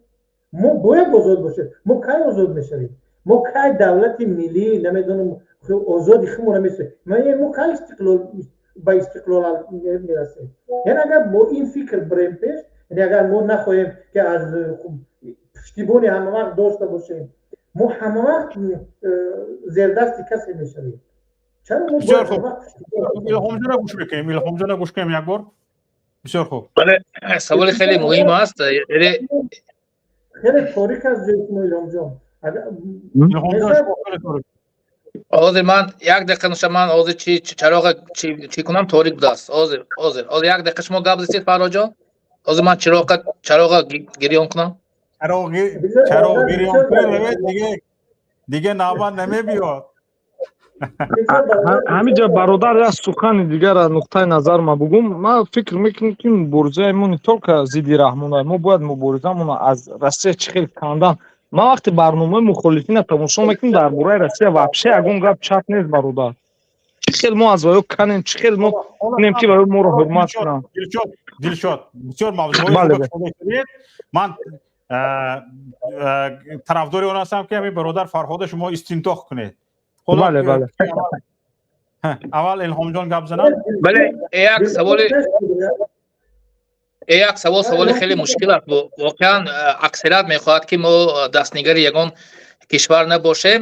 Воқеан дуруст аст. Вақте як кишвари, як ҳукумати мардумӣ ҳеҷ вақт масалан дастнигари як кишвар нахоҳад шуд ва имрӯз ки мо як ҳукумати мардумӣ надорем, ҳамеша дастнигари Хитою, Чину дигар кишварҳо шудааст. Ба хотири он ки мо ин 10 солҳои оянда аз Русия ҳеҷ вақт мо канда нахоҳем шуд, чунки аллакай беш аз 1 миллион шаҳрвандони Тоҷикистон шаҳрвандони Русия дорад. Мо ногузир ҳастем ки бо ҳар ҳукумате ки Русия аст, ман дар аввали барнома ҳам гуфтам ки ногузир ҳастем ки имрӯз мо дар нисбати манфиатҳои миллии худамон бояд бо ҳукумати Русия ҳар ҳукумате ки ҳаст бояд муносибати ҳасана дошта бошем, муносибати хуб дошта бошем ва бояд ки манфиатҳои миллии мо бояд ҳифз шавад. Дар он вақте ки манфиатҳои миллии мо ҳифз мешавад, мо бо ҳам Русия, бо Туркия, бо Эрон, бо Афғонистон, бо ҳар кишварҳо ҳамкорӣ карда метавонем. Имрӯз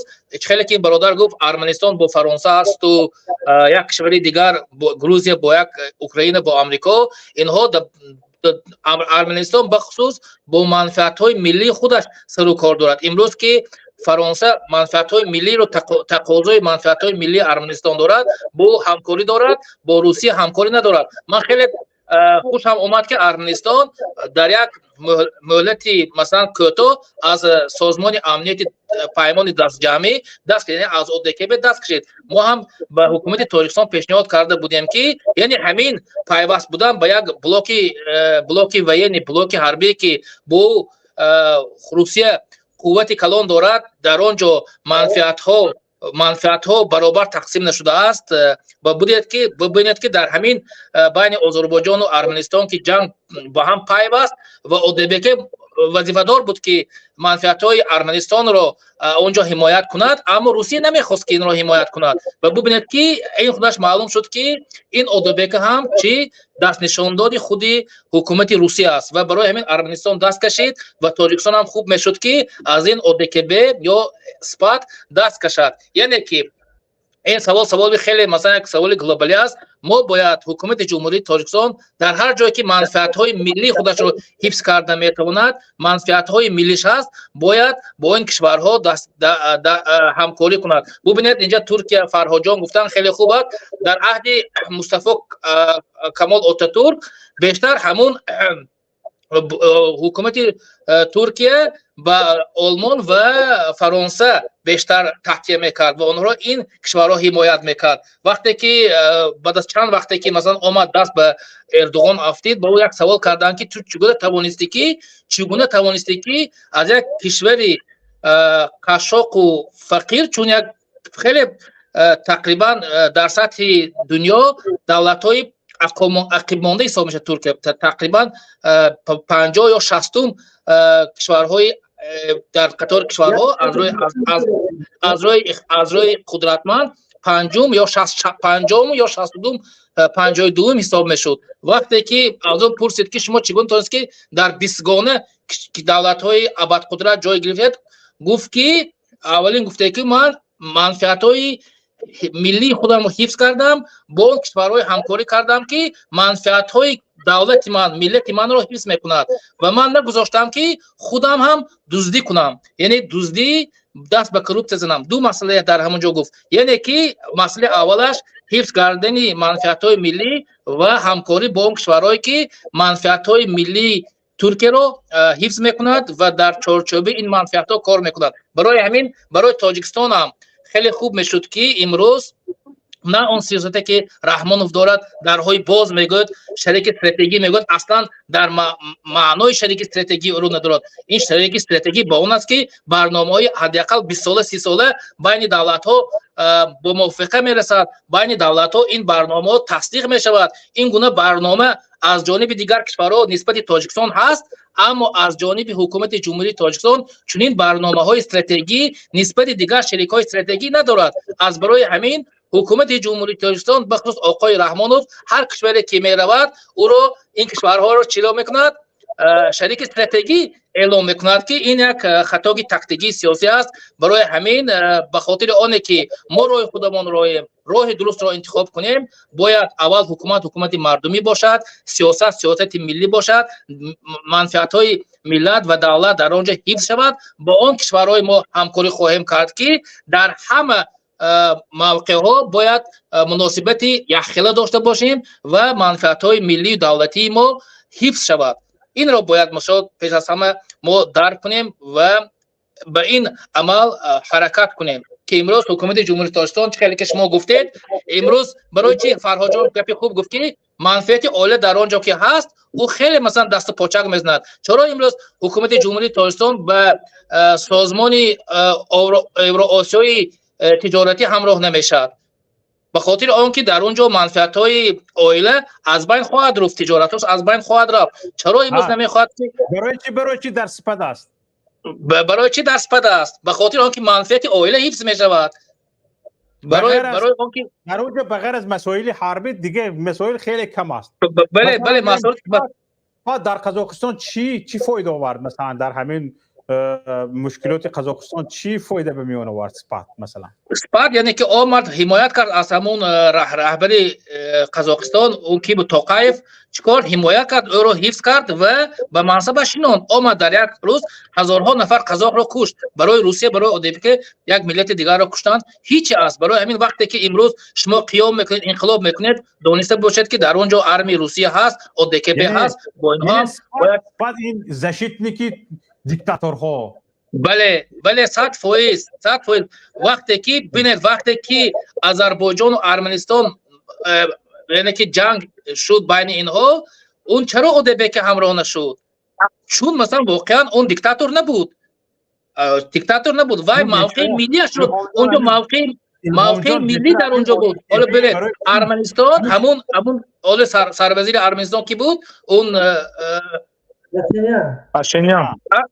پاشینیان امروز اون منفعت‌های ملیش رو میخواد که حفظ کند و در برابر منفعت‌های ملی ارمنستان باید اودپک بیاید بود منفعت‌های ملی ارمنستان رو حفظ کند، نه پاشینیان رو، بلکه منفعت‌های ملی ارمنستان در اونجا بود که اودپک چیکار کرد؟ همراه نشد تماما. وقتی با این قانونی که اودپک پوتین توف کرد و آنها رو نفرستاد. این است. واقعا شما هم درست میگویید. اون برادران خیلی یک سوال خوب درست دادن. تشکر براشون. زنده باشید دلخان جان، تشکر زیاد به شما. سلامت باشید برادر دلشاد. حالا خواهش میکنم شما صبر میکنید، یک نفر با نام تایسون وارد شده گردن، ایشون رو پیوست میکنیم. الهام جان شما حالا بوده میتونید اینجا؟ من خوب، بسیار خوب. من شما رو پایین میکنم، فرهاد رو پایین میکنم. برادر دلشاد همینجا بمونید. تایسون گپ زنید.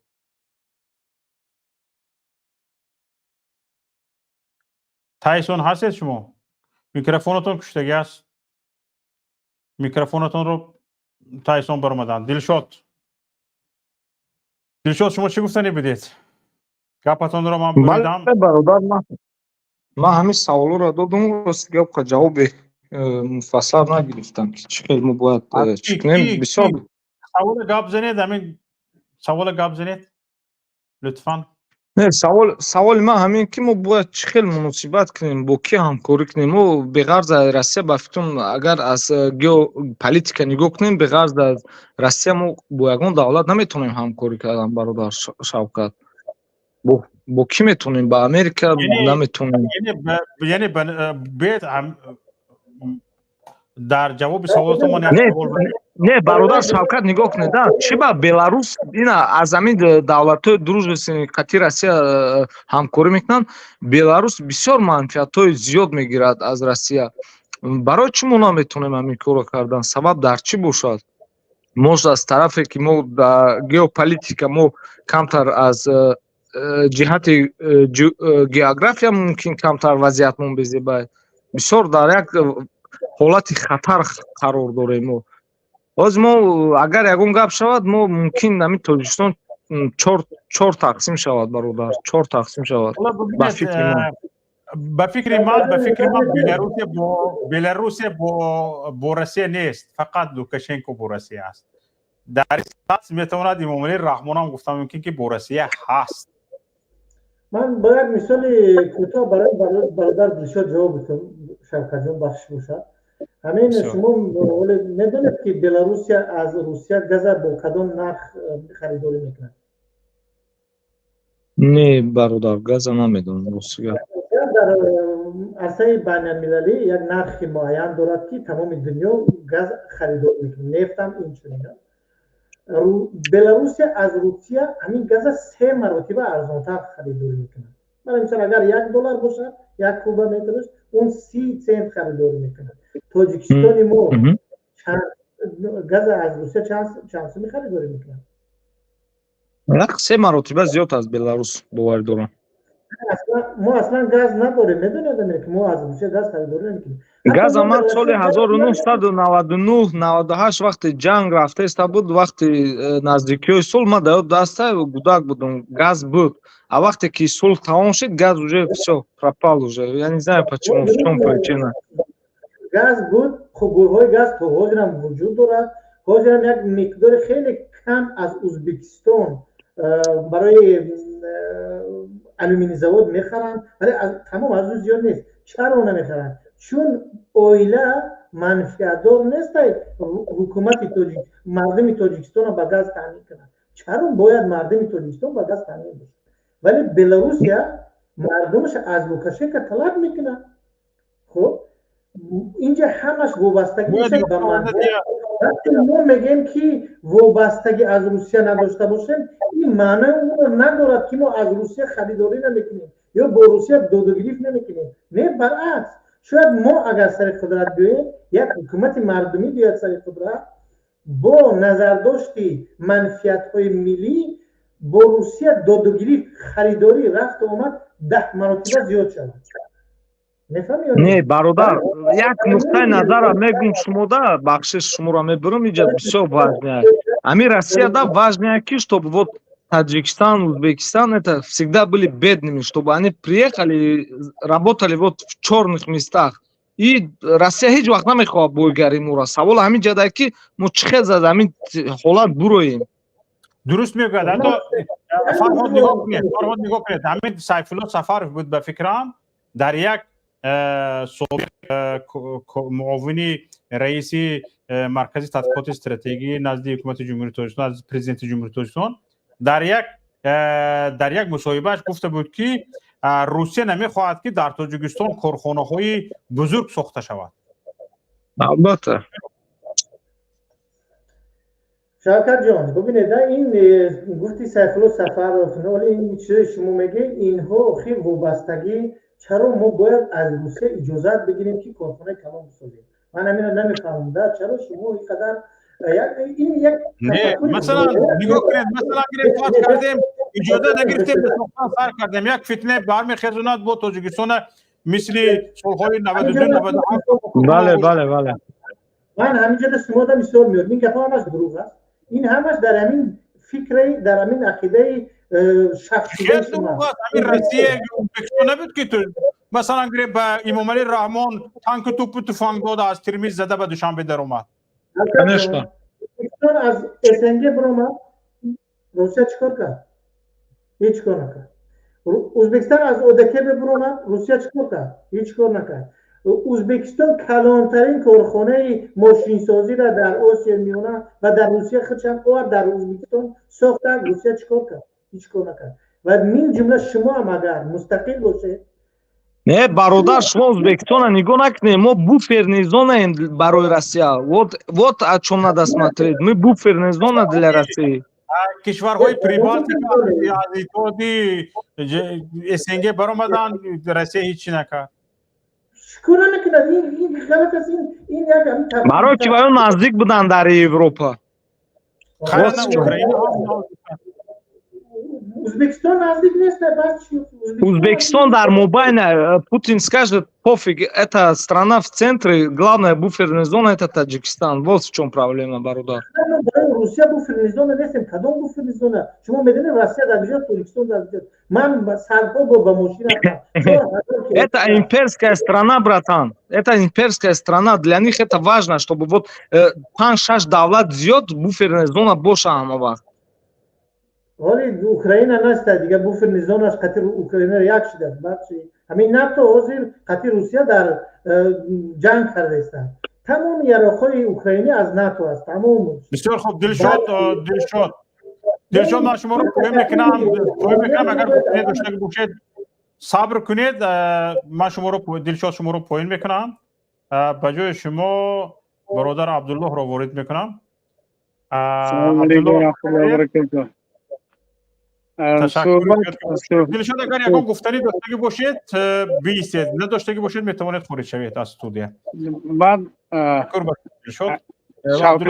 میخواستم به همین برادر سوال این برادر جواب دهم که کلا سوال خیلی خوب بود کار کنیم که کلا تاجیکستان حالت تاجیکستان تغییر یابد یا که شریک استراتژی تاجیکستان دیگر دولت ها باشد از برای این یکمش که باید که تاجیکستان در حقیقت صاحب استقلال شود کلا نفوذ دولت روس برداشته شود نفوذ چین امروز که بالای تاجیکستان وارد شد این نفوذ هم برداشته شود مردم حاکمیت در دست مردم باشد نه اون که گویم که مردم قانون براید نه همون وطنی که با نام تاجیکستان است از آن مردمی همون تاجیکستان باشد میفهمید همون حاکمی که مردم انتخاب میکند چی با منفعت مردم کار کند بایگری اون چیزی که در تاجیکستان است این حاکم باید که داند که این بایگری مردم است نه اینکه از پدرش یا که از باباش میراث مانده است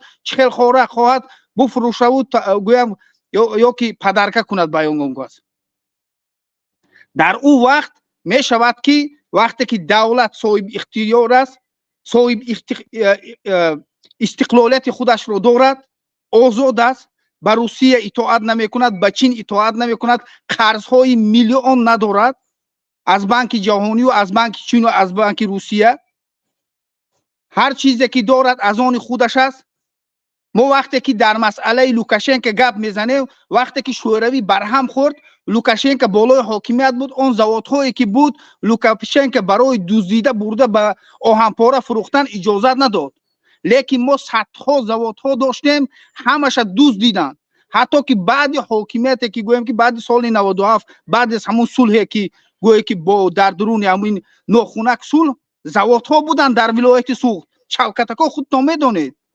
زوادها تا همین مابین گویم که 2005 کار میکردن همش دزدیدن فروختن زوادها تقسیم کردن گاوخانه و گوسفندخانه کردن با مردم اوچسکه کردن دادن завод و فابریکه هایی که بزرگتری که در ولایت سوق بود کندن بردن به کلاب نمیدونم گفتم به کلاب بردن نمیدونم در کلاب و زواد ها هست یا که در نیمی رو با آهنپاره رفت مثالی گفت اگر که در حقیقت که زواد کانسر نداشتیم افتوزابچاست در شهری کانیبادان بود افتوزابچاست همین والگا و دیگر چیزها میبرد ویل زواد بود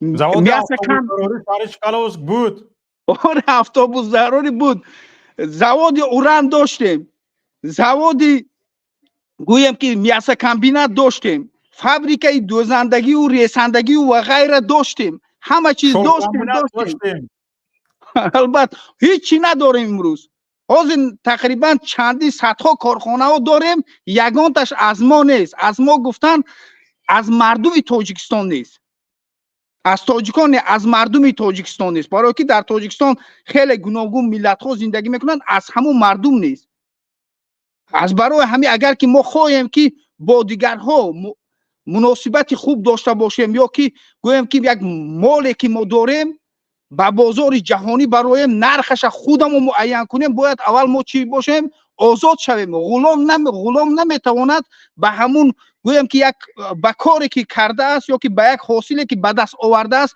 به اون نرخ مانده نمیتواند، ولی غلام است. شکم سیر شد تمام. او وقتی که حاصلی که جمع کرد صاحبش نرخ میموند. حالی که ما تاجیکا به او درجه نرسیدیم که به اون طلای ما یا نقره ما به اون پخته های ما حتی نرخ ماندن در حق حقوق نداریم.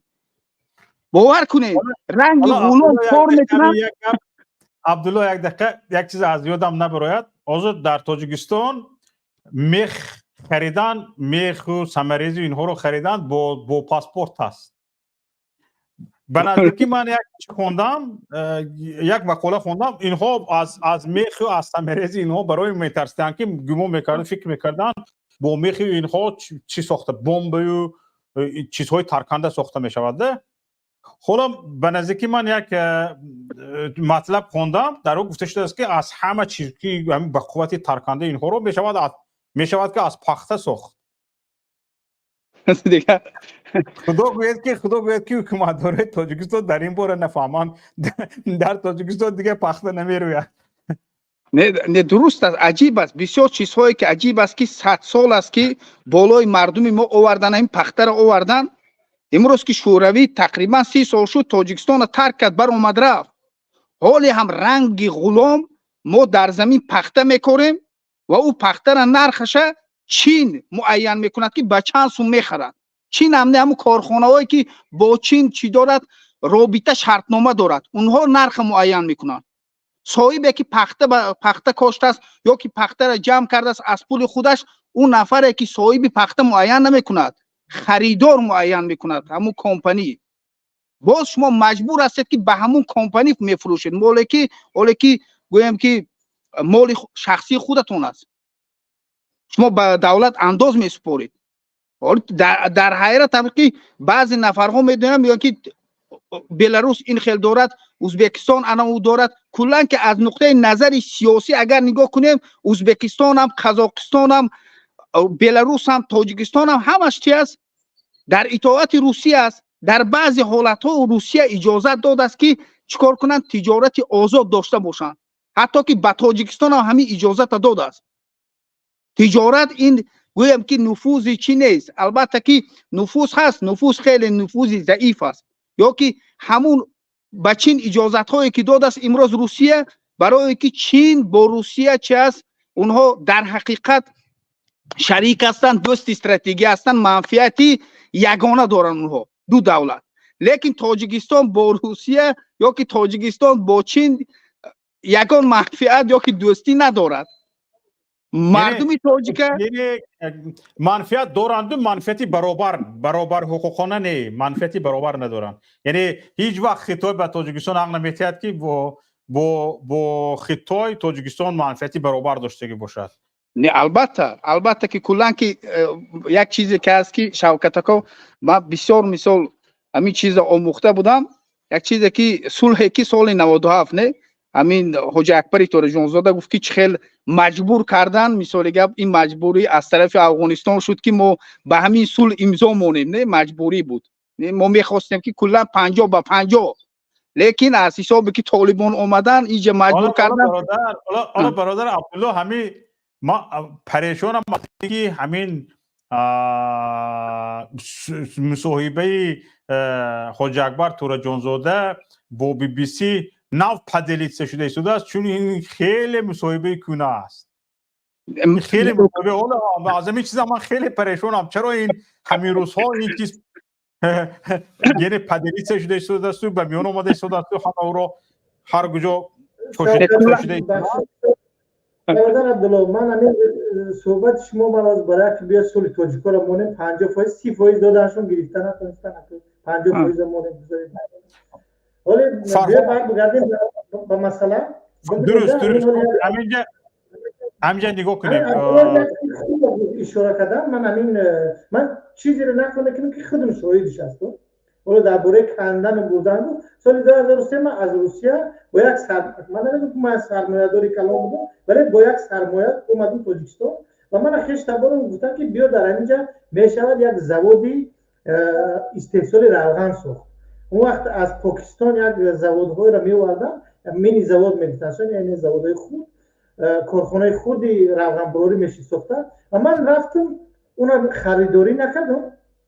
من هم یک چیزای خیلی کنجکاوی دارم. من نقشه اونا گرفتم رفتم در زواد تراکتور دیتال است در دوشنبه رو برای وین زواد در دوشنبه تمام همین یعنی زبچستی تراکتور زواد تراکتور می استحصال میکنن در دور شوروی. من همون زواد رفتم و همون قسمت های لازمیشه همون که اونا با تکر نستانوک ساخته میشه در همونجا ساختم. من همین زواد خودم صبیرت کردم نقشش گرفتم خودم صبیرت کردم در همون زواد. باور میکنه در اون زواد یک تکر نستانوک بود نرخش در همون شب بروز سال 2004 بود این کار همون شب بروز $1,200,000 بود. میدونید همون را شکستن چون اصلش از چویان است او همون کورپوسش از چویان است همون را میشکستن من میدیدم چقدر میشکستن با کواد میشکستنش میزدن میشکستنش بعد در همون زواد با خودش آب میکردن همون ریشاتکوهای برای آرا کردن شهر کوچه های شهر از همون میساختن و میفروختن. بعد من همون انجینیر همون جاده را پرسیدم که شما همین ستانوکی را شکسته است همین چویانوش و خب بعد همین دیتالوش چند پول میشود شما باور میکنید من یک نرخ گفت کو من همون شب روز فهمیدم که این حکومت ما حکومت آینده نداره. گفت که همه را میشکنیم آب میکنیم میفروشیم $3,000 میشود. اون خودش گفت که همین ستانوک $1,200,000 زیاد میشه. یعنی که چگونه باید سردار یک کارخانه باشه که یک ستانوکی که نمیدونم نرخش 100 مراتبه زیاد باشد تو اونا بشکنی بفروشه. میگم پس چرا شما اینا میشکنین و میفروشه؟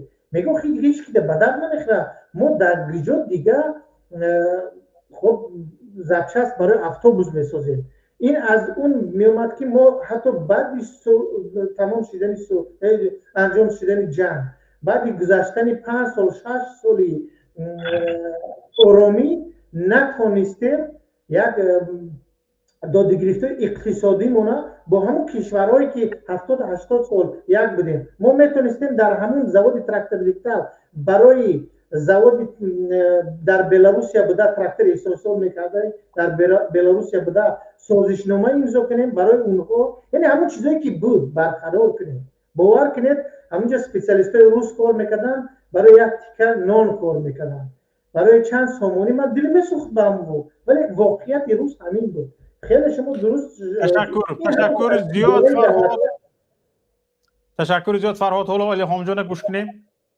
یک چند دقیقه منم گپ بزنم برای عبدالله جان برای دلشاد جان اینا ما اصلا همه میخوایم که مثلا ما مستقل باشیم از دست روسیه آزاد شویم از دست خیتای آزاد شویم اینا همین ده ها مراتبه مثلا همه میگود ولی این کار آسان و ساده نیست است که این روسیه یک کشوری اون چیزی که در مغز من شما هست ما میدونیم که چه کشور از این حالش ما میگم که یک ما باید حکومت مردمی سازیم یا یک حرکت یا خودی پیمان ملی تاجیکستان هم وقتی سری قدرت میبیاد یا هر گروهی که میبیاد حداقل باید با همون باور کنید روسیه باید که مانع نشود. وقتی که روسیه مانع میشود باور کنید شما سری قدرت هم آمده نمیتونید. چرا امروز مثلا رحمانوف مثلا سری قدرت اقل دور و دراز ساده است چون همین کشوری روسیه اینا پادشاه میکند یعنی که مویل میکند. ببینید حالا من چرا گفته ایستادم برای همین ما آسان است که در یک برنامه بگویم که ما باید مستقل شویم. درست اینجا عبدالله جان خیلی گپای حرفای درست که حرفای دلی همین ما گفت مثلا تمام شاید نیمی مردم تاجیکستان گفت که مثلا باید ما نرخ خودمون بمونیم ما باید این کارو کنیم ما این کارو اون کنیم ولی در یک روز شما نمیتونید که از روسیه و از خیتای اینا آزاد شوید. 200 سال در یوغ روسیه بودیم در غلام روسیه بودیم بیاید راستش بگوییم 200 سال زیر تسلط مثلا روسیه بودیم. شما آیا در یک روز میتونید که از روسیه آزاد شوید؟ نه، شما سر حکومت بیاید، ناگزیر هست که با شما با روسیه همکاری کنید، ناگزیر هستید که شما همکاری چیز دیگری توبه بله همکاری کنید. نه من این حاضر رحمانوف همکاری نمیدونم. اون رحمانوف غلام روسیه هست، غلام روسیه است. ببینید برای خودی برای پرزیدنت شدنش یک تا ان پی او نورک هم تو داد به یگان چی سال 2006 13 ما در سالش که در همون انتخابات هایی که ما اشتراک کردیم یک تا مثلا ان پی او چی نورک بهموز داد و یعنی بعضی بهموز داد، یعنی که دیده میشد که اون غلام خودش روسیه است. یعنی که وقتی که شما یا ما هر کسی که میخواهد به تاجیکستان بیاید حکومت کند، باور کنید ناگزیر است. این در 10 ساله های آینده میشود که از دست روسیه، یعنی که سیاست روسیه را نسبت حکومت جمهوری تاجیکستان کمتر ضعیفتر سازید. این در آینده های 10 ساله که سر قدرت میبیاد، مردمی میشوید، مستقل میشوید یا هر چیزی که اون برادر عبدالله جان گفت اینا میشد. اون دلشاد جان یک سوال خوب دادن، ولی هم گفتن که خیلی ما باید مثلا از دست روسیه یا از دست چین اینا خلاص شویم. باید درست است که پیش از همه باید حکومت مردمی شود. چون همین معنی شما باید حکومت بیاییم، باید معنی شما حرکت بکنیم، زبان این آن کشورها رو ما باید یافتن مدکر. ما امروز بین خود جدال میکنیم، بین خود مثلا بحث مناظره میکنیم. ما باید مثلا خودمون باید متحدانه وحدتانه باید سر قدرت بیاییم و این کشورهایی که مثلا در نظر ما هست امروز صحبت داریم باید با آنها هم گفتگوی آغاز کنیم. باید آنها باید ما رو بشناسند، بدانند که ما سر قدرت میباییم. البته که مثلا روسیه شاید که معنی شما نمیخواهد، ولی کار کنیم که روسیه معنی شما رو بخواهد، نه رحمانوف رو. برای همین من وقتی که این صحبت‌های میشنوم واقعا صحبت‌های درست است، من اعتراف میکنم که درست است، خوب است، ولی چگونه مثلا شما میتونید که در یک روز یا در یک هفته یا در یک سال چیکار کنید؟ خودتون رو وابستگی خودتون رو از روسیه خلاص کنید. این باور کنید ناگزیر است که ما 10 ساله ها نمیدونم چند ساله ها باید با همکاری کنیم. همکاری خوب، خیلی که میگفتیم همکاری که به منفعت ملت ها و خود مردم باشد. با اون خاطر آیسته آیسته میتونیم که وابستگی خودت رو از روسیه و خیتای کنیم. همین خیلی است عبدالله جان. خیلی نیست است که مثلا یک چیز است که شما با هم تکلیفی که هست گویم که یک مثل است که خر همون است، همون بالای خر ما در جای ما میگه تخم است، تخم دیگر است میگیم. همون تاجیکستان است. رحمانوف میگیریم یا که حکومت رحمانوف میگیریم و با همون سازشنامه با روس میشود یا که گویم که با همون دولت ابرقدرت میشود که برای شما کمک میکند، بالای حکومت میبیاره شما را، شما با میگیرید حکومت میکنید بالای مردم. البته که همون حکومتی که این همین خیلی است که از نقطه نظر استراتژی و سیاسی همین خیلی است که دولت شما و حکومت شما آزاد نمیشود. اگر که در حقیقت که حکومت آزاد خواهیم، همین خیلی است که حکومت آزاد خواهیم که مردمی تاجیکستان ملک بایگری تاجیکستان آزاد باشد و از آن مردم باشد، باید که فکرانی مردم از غلامی آزاد کرد. وقتی که مردم نگاه کنه که من میگم که در سه حالت امروز من چین همچون یک دولت ابرقدرتی گویم که دولت مستملک کننده نمیبینم، لیکن من میگم که تاجیکستان در سه حالتش تغییر داده میشود یا بالای حکومت آمده میشود. یکم است کسی که میخواهد که بالای حکومت بیاید از طرفی با یاردن روسیه آمده میتوند. اگر که آمدنی خواهد امروز بسیارتر، امروز نفوذی که در تاجیکستان است روسیه دارد و روسیه میتواند که رحمانوف گیرد، دیگر نفر رو بالای حکومت بیارد. خب من شما چه خیلی میبیاییم؟ دوم مسئله این البته که از جانب با یاردن دولت‌های ابرقدرت اروپا و امریکا آمدن ممکن است، لیکن امروز اروپا و امریکا نفوذ اینقدر مستحکم یا که گویم که اگنتوره سخت و گویم که مفکوره مردم و نفرهای قوی در جامعه تاجیکستان ندارد. این هم خیلی مرحله طولانی است. سوم مسئله یگانه مسئله درست است، این چی است؟ بیداری مردم با واسطه مردم. وقتی که مردم میخیزد و شورش در بین مردم ایجاد می شود و تغییرات حکومت و سیاستی کنونه تاجیکستان رو وسیع خواهد، مردم در همون وقت می تواند که چی یک نفر رو بیارد بالای حکومت ماند.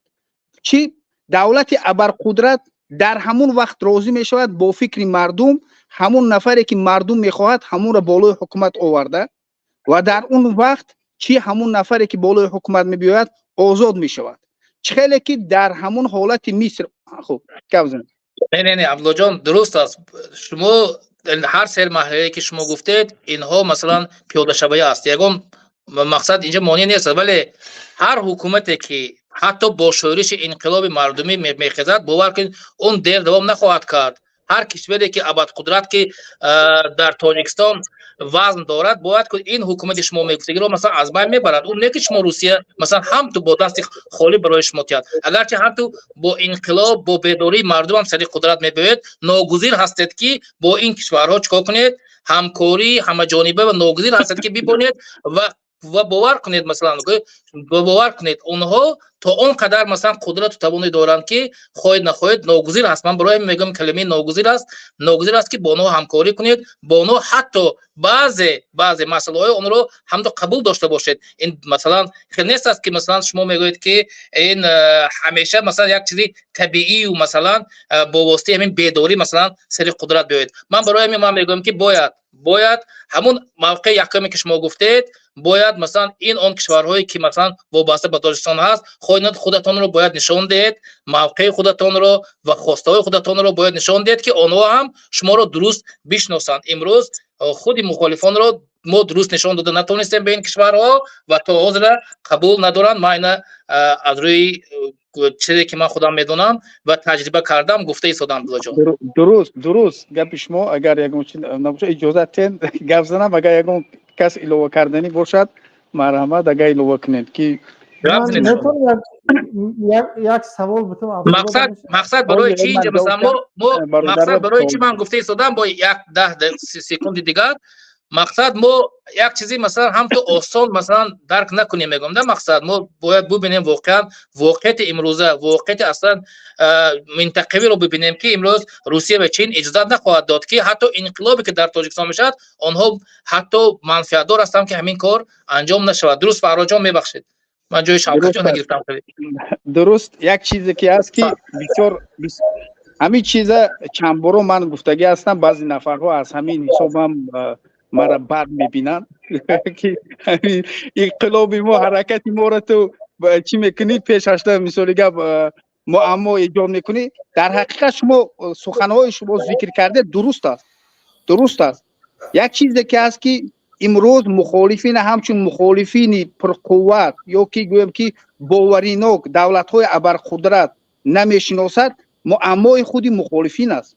من چند بارا گفتگی هستم که اگر که مخالفین در حقیقت میخواهد که امروز حیات اروپایی نه، پاسپورت اروپا نه، ماشین اروپایی مرسدس جیپ نه، در حقیقت میخواهد که برگشته حالت مردمی تاجیکستان، مالکیت مردمی تاجیکستان به مردم برگردانده دادن رو اگر که خواهند اونها به میز مذاکره میشینن، فرقی نداره، میشینن یک نقشه درست پیشنهاد میکنن، در همون اساس همون نقشه حرکت میکنن.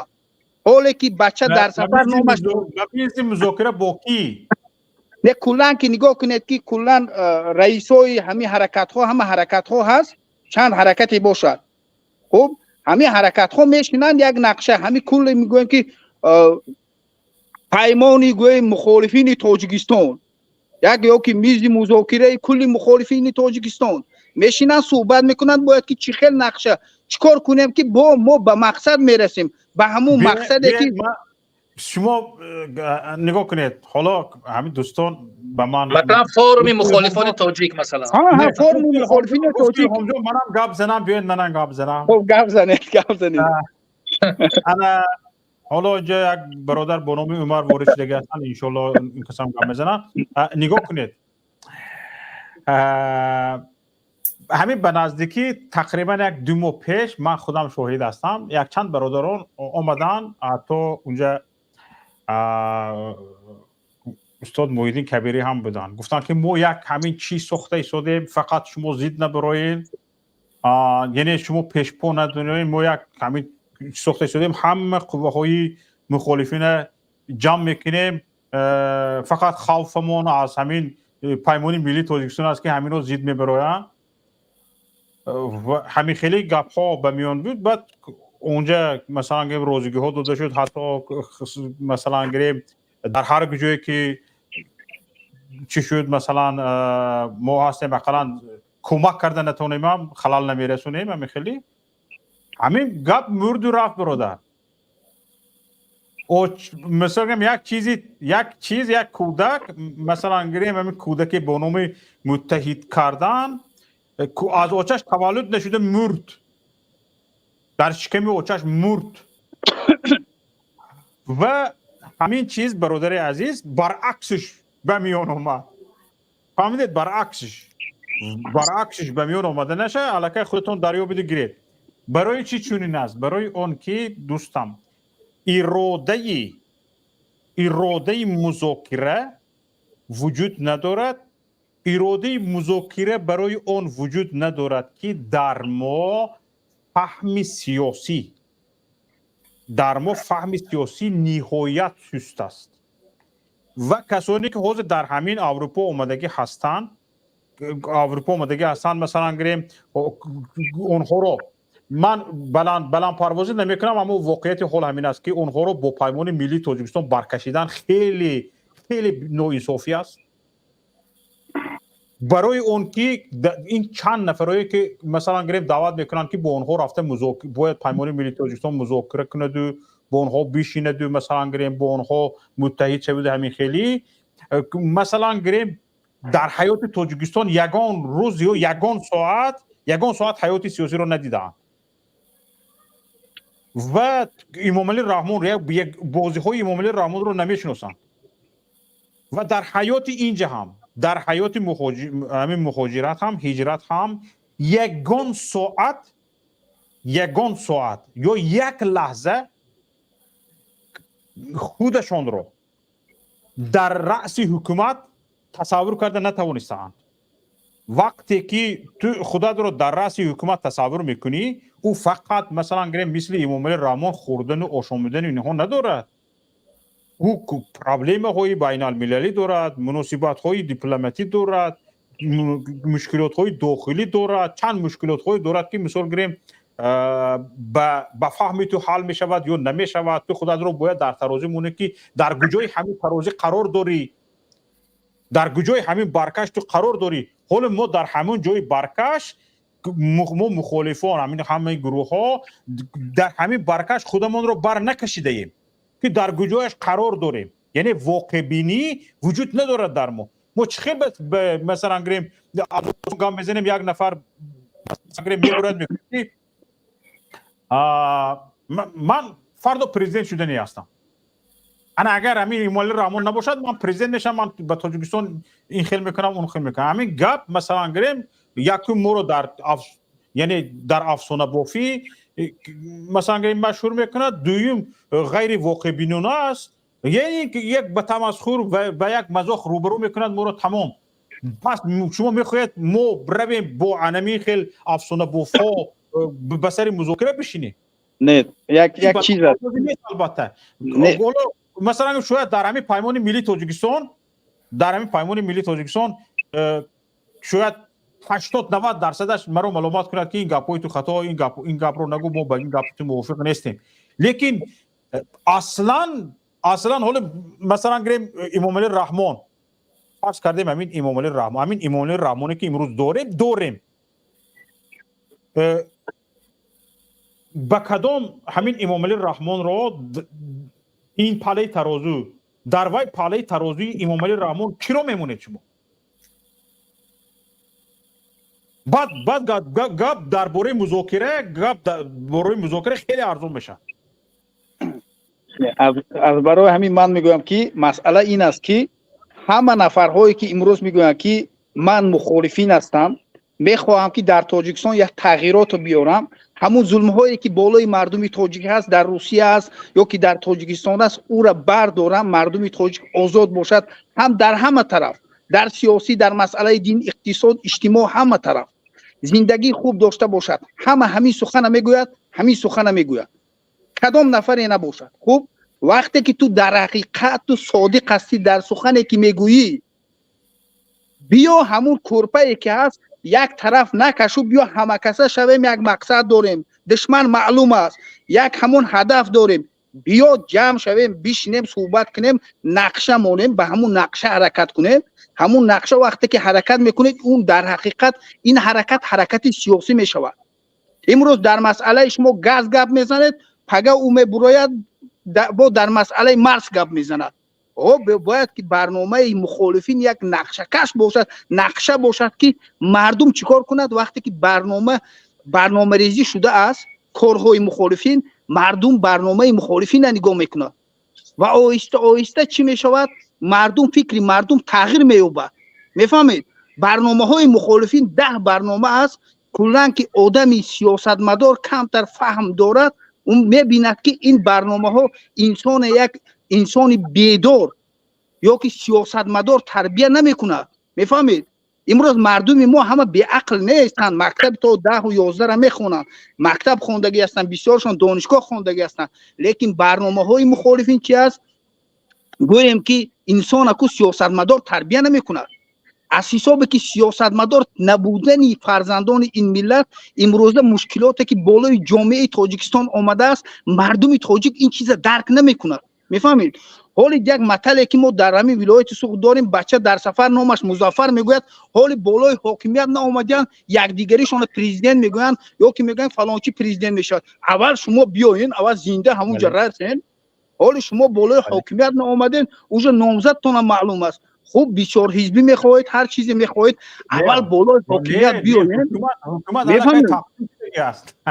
نه همون رو میگم که اول بیاین بالای حکومت بعد مرحمت میخواهید تقسیم کنید 10 تا حزب کنید 100 تا حزب کنید چیکار میکنید بعد کنید لیکن امروز مردم تاجیکستان کل تاجیکستان سیاست همه چیزی که در تاجیکستان است به تغییرات چی است احتیاج دارد از برای همین فرهاد عبدالله شما صبر کنیدون من یک نفر دیگر رو وارد میکنم شوکت صداتون هست یک بار من صدا میخوام صداتون هست بسیار خوب شده صدا من با عبدالله سوال داشتم شما نگذاشتید که من سوال گفتم نه بسیار عمر گپ زند عمر گپ زنید سلام علیکم و رحمت الله و برکاته و علیکم السلام و رحمت الله و برکاته الله مهربان همه مبارزه را در حفظ امان خودش نگهبان باشه برادر ما مثال جای عیبش نیست نو ای امام علی پرستی برگشتیم با مقصد شرافت برنامه‌های شما و یک چند برادرایی که با من هستند حالی هم مقصد که امام علی پرستند میگم مثال در همین راه باید که ما راه حقیقت همین برادرای مبارز میگن یک سوالشون همینه که در چند برنامه‌هاش محیدین کبیری میگه که مثال در دیم انتخابات پرزیدنت همه وکیلا راضی بودن ما نه بعد ما را محمد سعید عبیدالله مقصد فیراد کرد که شما آواز بتیه که همین امام علی رحمان این بار پرزیدنت شود بعد این برادر ما میگن که چرا همون لحظه محیدین کبیری نگفت که باید ما مقصد رأی مردم نگاه کنیم این گپ نزد و میدونست که رأی مردم همش مثال در کار نیست اینجا همش مقصد به جای خودمونه مثال که روزگی داد نگفت که باید ما از مردم بپرسیم مقصد رأی مردم نگاه کنیم میگه به همین عقیدت مقصد که میگه همین را باید همین خواهش میکنیم یک شهر میدونیم اونجا این در مصاحبه من با استاد محیدین کبیری این گپ صدا داد اونجا چه خیرش دگست میدونی او محمد سعید عبیدالله بسیار خوب فریب کرده است محیدین کبیری رو او گفته است که همه روزی یک خودت نوروزی موندگی هستی نه مثال میگه که محیدین کبیری یک سیاستمدار بود چی با نگفت که مثال رأی مردم همه ملت روزی شده است همه نخبگان ملت روزی شدن یک من برای چی طرف کشی کنم این فکره در کله محیدین کبیری جو میکنه دو بسیار خوب فریب میکنه شاید این خیلی نیست اصلا این مسئله شاید برادر منظورشون همون روزگی دادن بعد سازشنامه بله من فکر میکنم همون است بله یا بار دیگه پرزیدنتی که نه اونجا گپ سر کبیری نبود جا مثلا نهضت میرفت که حالا نهضت راضی هست یا نه فقط اونجا استاد کبیری شاید میانه رو بودن برای خب نه اونجا میگوید که اونجا کبیری از اونجا میگویند با محمد شریف استاد محمد شریف مزاده این رو نقل میکنن، میگن که محمد سعید عبیدالله به من هم گفت که هم روزی فقط خدا نوروزی موندگی هستی. درست، یعنی که اون گپ سری اصلا پرزیدنت شوی نه، نامزد شوی بود، نامزد شوی به پرزیدنت. یعنی که اون حق نداشت بار دیگر نامزد شود، نه اینکه پرزیدنت شود. ولی اگر ما این مسئله تاریخی را بسیار بکنیم در همین تاریخ میمونه. من فکر میکنم که اون عبدالله پیشتر یک اشاره خوب کردن، مسئله برنامه ده با برنامه یک معین پیش برویم. چرا عبدالله کمی عجیب باید انصافا بگه که پیمان ملی تاجیکستان برنامه دارد. خب برای گروه 24 برنامه دارد و شما با بگه کی از همین گروه های مخالف گروه بگه یه نفر، نه که فلانی یه نفره یه نام پشت سرش مونده است، خشه اینم یک گروه گاب میزنه ولی پشت چه بکوی بیا یه نفره و نمیشه قطعی یه نفر یک گروه گاب زنه. شما مثال برای مثال من همین سوال میخواستم پیشتر بودم شما دا که در گروه 24 پیمان ملی با کدام گروه است که ما باید قطعش بشینیم یک شبمون و پیش بریم با برنامه عمومی. کلا که من یگانه وقت گروه نه، وقتی که مخالفین گفته می شود من واقعا کلا که تکلیف کردم که کلا همه مخالفین ها برای چی؟ برای که اگر که شما گوید که 10 نفر کار کند با یک نفر دیگر اگر که یک نفر هم باشد با دیگر طرف کشد، میفهمید یک نیمی مردم به دیگر طرف میبرند، فرقی نمیکنه. این گونه نفرها در داخل مخالفین امروز زیاد است. پس چه سوال در میاد عبدالله؟ ببینید میشود که یک گروه که پشتش مثال برای مثال 200 نفر است، 500 نفر است، برنامه خودش دارد، اون با برنامه خودش میاد و یک نفری که یک نفر است یا 2 نفر اونم میاد با همه باید یک خیل با یک آواز داشته باشن. برادر یک چیز است نگاه کنید، من مثال که برنامه دارد میگوید، مثالی گپ من از نقطه نظری گویم، مثالی که از نقطه نظری یوریدیکی اگر نگاه کنم برنامه شفاف یگان مخالفین من ندیدم. کلا که بالای حکومت همینجا میسته ما پیمان ملی تاجیکستان 2 سال پیش برنامه کلی خودش در 80 چند صفحه است یا حدود 100 صفحه به مردم تاجیکستان پیشنهاد کرد. در اونجا تمامی پونت ها گفته شده است. برنامه اقتصادی هست، برنامه رشد هست، همه ساحه‌هاش گفته شده است. ولی اگر شما نخوندید این کمبودی شماست، اینا در سر ما بار نکنید. نگید که نه کلا نگاه کنید یک مسئله دیگر بیاد شوکت جان، یک مسئله دیگر همینجا یک چیزی خوب بحث شده شده بیاید حاضر 20 الهام جان 20 یک دقیقه خواهش میکنم نگاه کنید. حاضر فرهاد گفته شده است که عبدالله فرهاد گفته شده است که ما 80 چند صفحه مثلا برنامه داریم، اجرا نشده باشه، اجرا شده باشه یا چیزی شده باشه. مثلا گریم فرض کردیم پیمان ملی تاجیکستان اگر طلب کنن که تو در بساط چی داری بر روی میز گذار، مرحمت بر روی میز گذار چی داری در بساط، و یک نفره که داد فریاد میکند و گفتی شما اگر مثلا گریم با او مذاکره نکنیم میتواند به همه متحد شدن ها خلل برساند، او شاید وظیفه‌اش همین باشد که این کار رو بکند. شاید وظیفه‌اش این گونه فکر نمی‌کنم. مثلا گریم شما نگاه کنید وگرنه که شما تصور کنید که هم به همون نفرایی که شاید در نظر داره پیش نظر داره و از همون نفر بپرسید که در بساط چی میز پرتو یک ببینیم چیکار میکنه، تمام هیچی ندارد، با او چی مذاکره میکنه مثلا؟ نه کلا که شما باز نفهمیدید. وقتی که با برادر الهام جان ما صحبت کردیم ما گفتم که وقتی که دولت ابرقدرت میخواهد که مبارزین وقتی که دستگیری کند باید که نفوذ مبارزین بیند، میفهمید؟ باید که کلا که مبارزان همه یک فکر هستند یا یک فکر نیستند، میفهمید؟ امروز در داخل مبارزان یک فکر نیستند، میفهمید گوناگون رنگ هستند.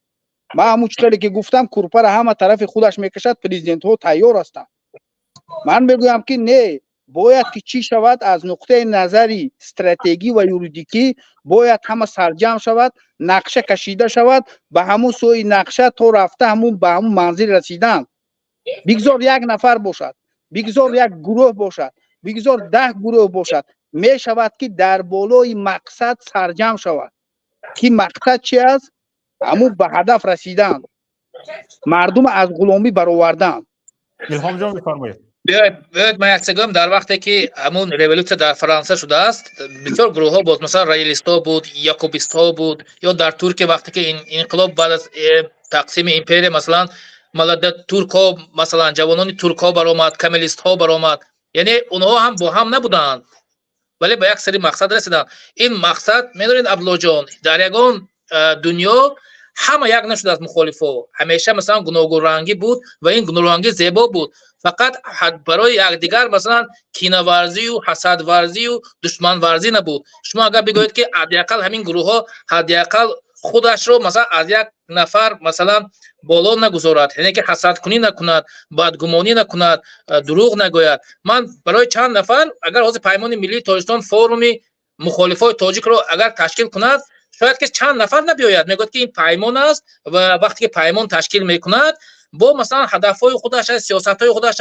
یک گیپیتس های مثلا خیال بافی های زیاد میکند. برای همین اگر شما عبدالله جان، ما برای چند کس گفتیم این پیشنهاد رو، بیاد برای شما گفتم که فورم مخالفای تاجیک خیلی ضرور است برای حداقل یک بار شیشتن یا با یک دیگر در سری میز شدن. وقتی که سری میز میشنید یک دیگرتون خوبتر میشناسید و اون خیال پرستی ها از بین میرود. شما بعضی چیزای درست گفتید، ولی آیا شما همین فورم مخالفای تاجیک تشکیل کرده میتوانید که یک آدمی مثلا خالص باشد که برای این گروه هم اون گروه هم معروف باشد و مثلا دستگیری یابد، همه بیاین؟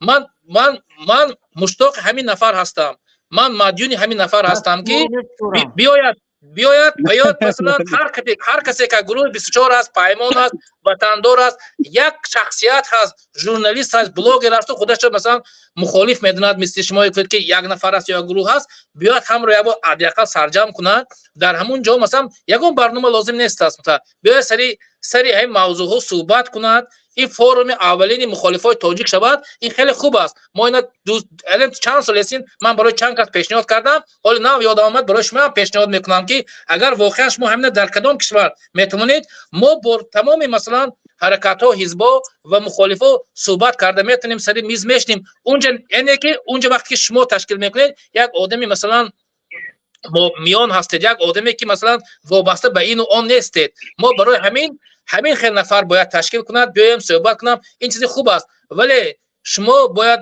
درست درک کنید که یگان وقت در یگان جا نشده است که همه مخالفا با یک اتحاد و با یک برنامه کلی رفته باشند. بله، همین پیمان ملی تاجیکستان یکی از پرقوترین و با سیستمی کار میکند، یعنی که همه جا به جا است، با سیستمی کار میکند. همین پیمان ملی تاجیکستان هست، یعنی که تقریبا 70 یا مثلا 60 یا 70% مخالفا رو با هم با وجود آورده است، متحد کرده توانسته است.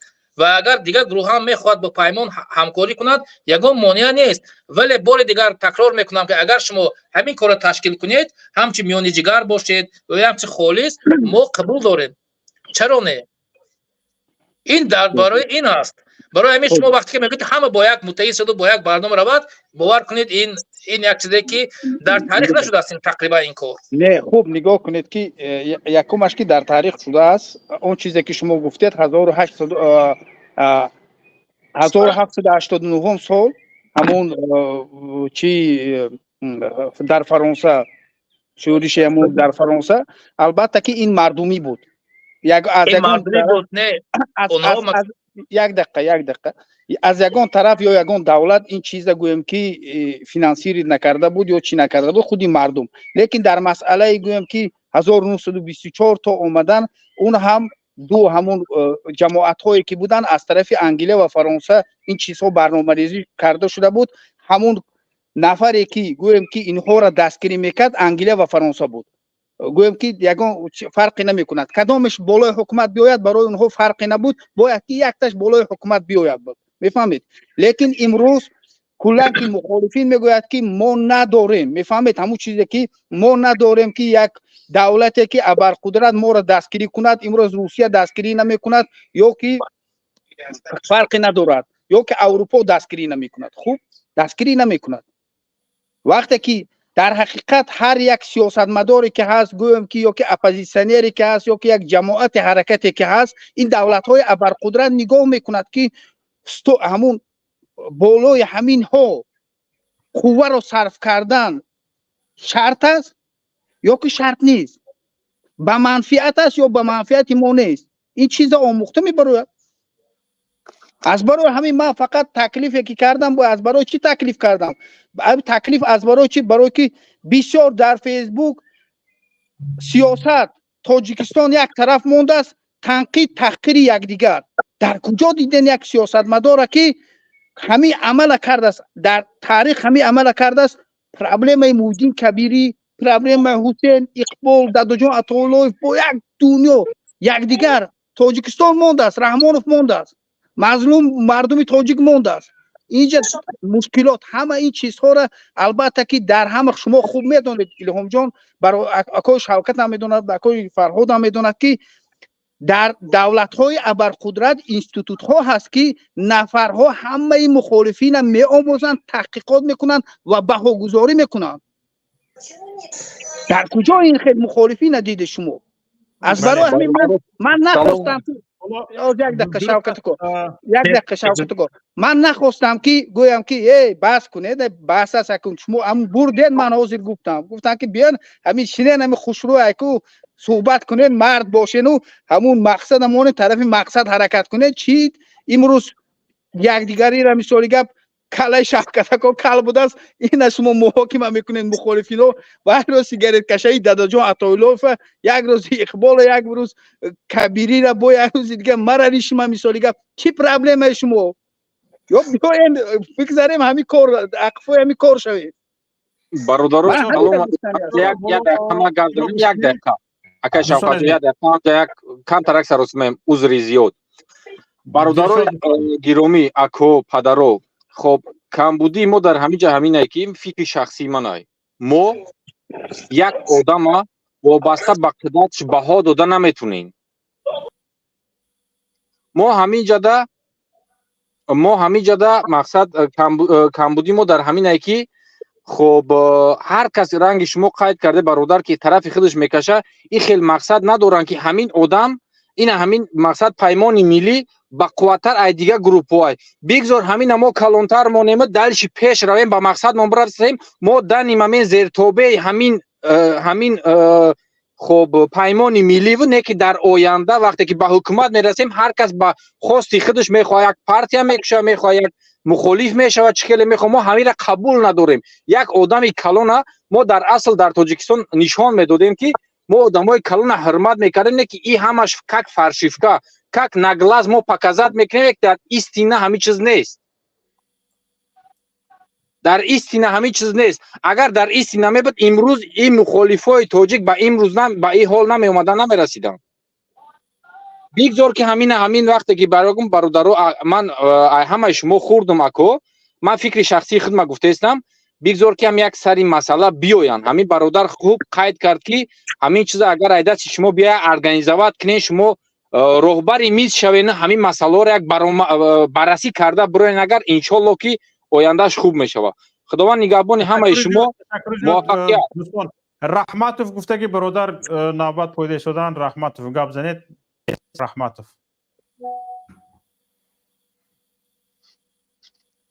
درود و سلام به همه برادر، درود و سلام به همه برادر عزیز.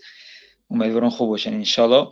بله اکای این برادر بهترین قید کرد. من در همین فکرش هم فکر هستم، مخصوصا این برادرایی که در داخل اروپا هستن و بعد از جنگ اوکراین که شانس پیدا کردن یا که در هر طریق کردن داخل اروپا شدن، امروز که تمام شد میبینید هدفش یک هدفی که است زیدی همین رژیمی بگیم که خودکامه است، زیدی همین رژیم دیکتاتور است.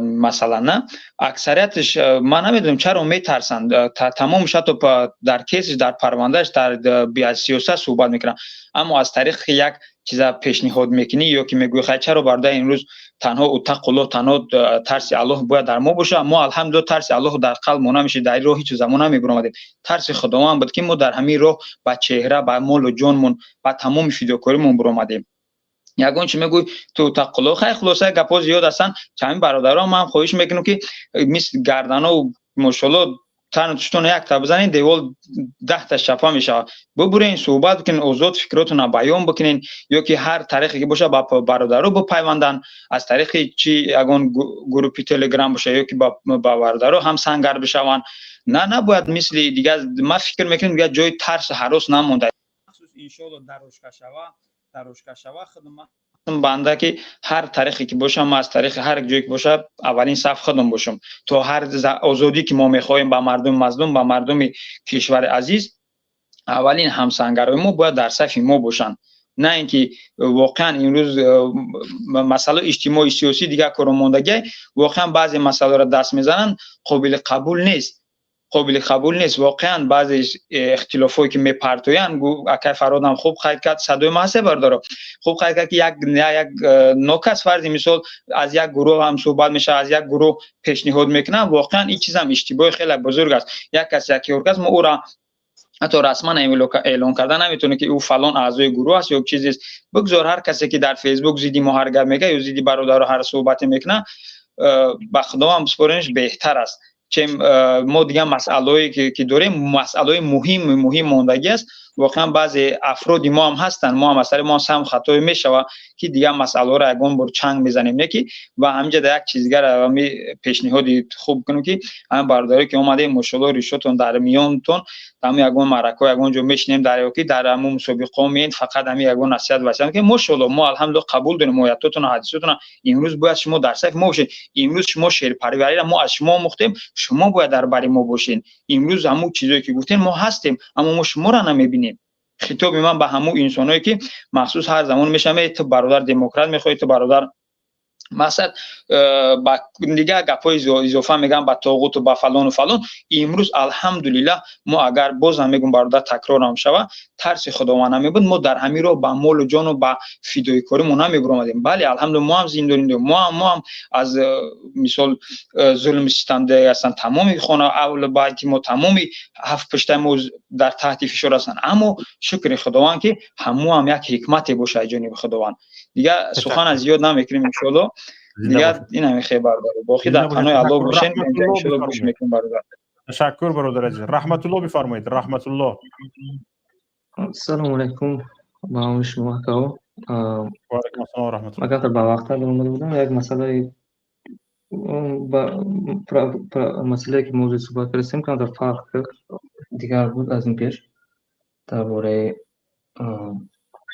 توبه بودن کشوری ما با روسیه یا که ما نمیتونیم بدون اجازه روسیه یا کرملین و حکومت انقلاب کنیم به دست بگیریم کم تا فکری که من روزی نیستم با فکرم این که به اجازه روسیه انقلاب نمیکنیم انقلاب کده میشود به اجازه روسیه هر کار کده میشود مقصد شاید که شما نادرست فهمیده باشید ولی ناگزیر است که بعد از انقلاب یا بعد چی با میخواهید نمیخواهید با روسیه همکاری میکنید مثلا وابستگی خودتون رو از روسیه شاید کم میکنید ولی مثلا مثل امروز نمیشد ولی ناگزیر است که با او همکاری کنید این بود مسئله بله همکاری کردن با این معنی نیست که توبه بودن یا که وابسته به اون بودن این همکاری اقتصادی اصلا باید ما این کار کنیم با خطاب یا که با روسیه با کشورهای همسایه که ما داریم این از جهت جغرافی باید ما همکاری کنیم این توبه بودن معنی شاید دارد این برعکس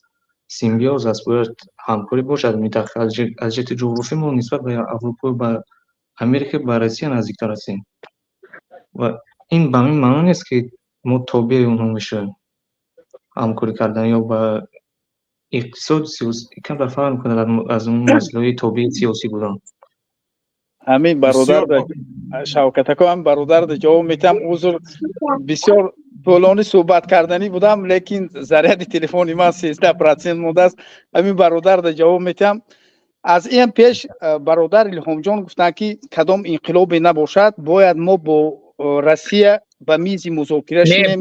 نه برای سر حکومت آمدن یعنی که انقلاب مثلا این یک چیز طبیعی است که مثلا مثل که با یک شراره در تاجیکستان مثلا در مصر در این سالهای 2013 چگونه شد مثلا با یک شراره مثلا در همون مصر و دیگر کشورهای بهار عرب با یک آتش که فواره آتشک مثلا انقلاب در تاجیکستان هم میشد. وقتی که سری حکومت با یک انقلاب اومدید شما ناگزیر هستید که با آنها چیکار کنید، سری میز میشنید چیکار میکنید. ناگزیر است که مثلا نمیشد که روسیه چین اینها مثلا از خطتون مثلا خط بطلان کشید. یعنی شاید که بعضی اسلوب باشد خواهید نخواهید، من روی راست واقعیت میگم که اسلوبش هم تو قبول میکنید که بعد از 6 ماه همون انقلاب فرانسه 1789 که شما به مثال آوردید بعد از اون مثلا شکست خورد، بعد از 2 سال حتی 2 سال حکومت ندارم بعد از شکست خورد. من خیلی تاریخ فرانسه رو خوب میدونم. ببینید ناپلئون سال کی اومد؟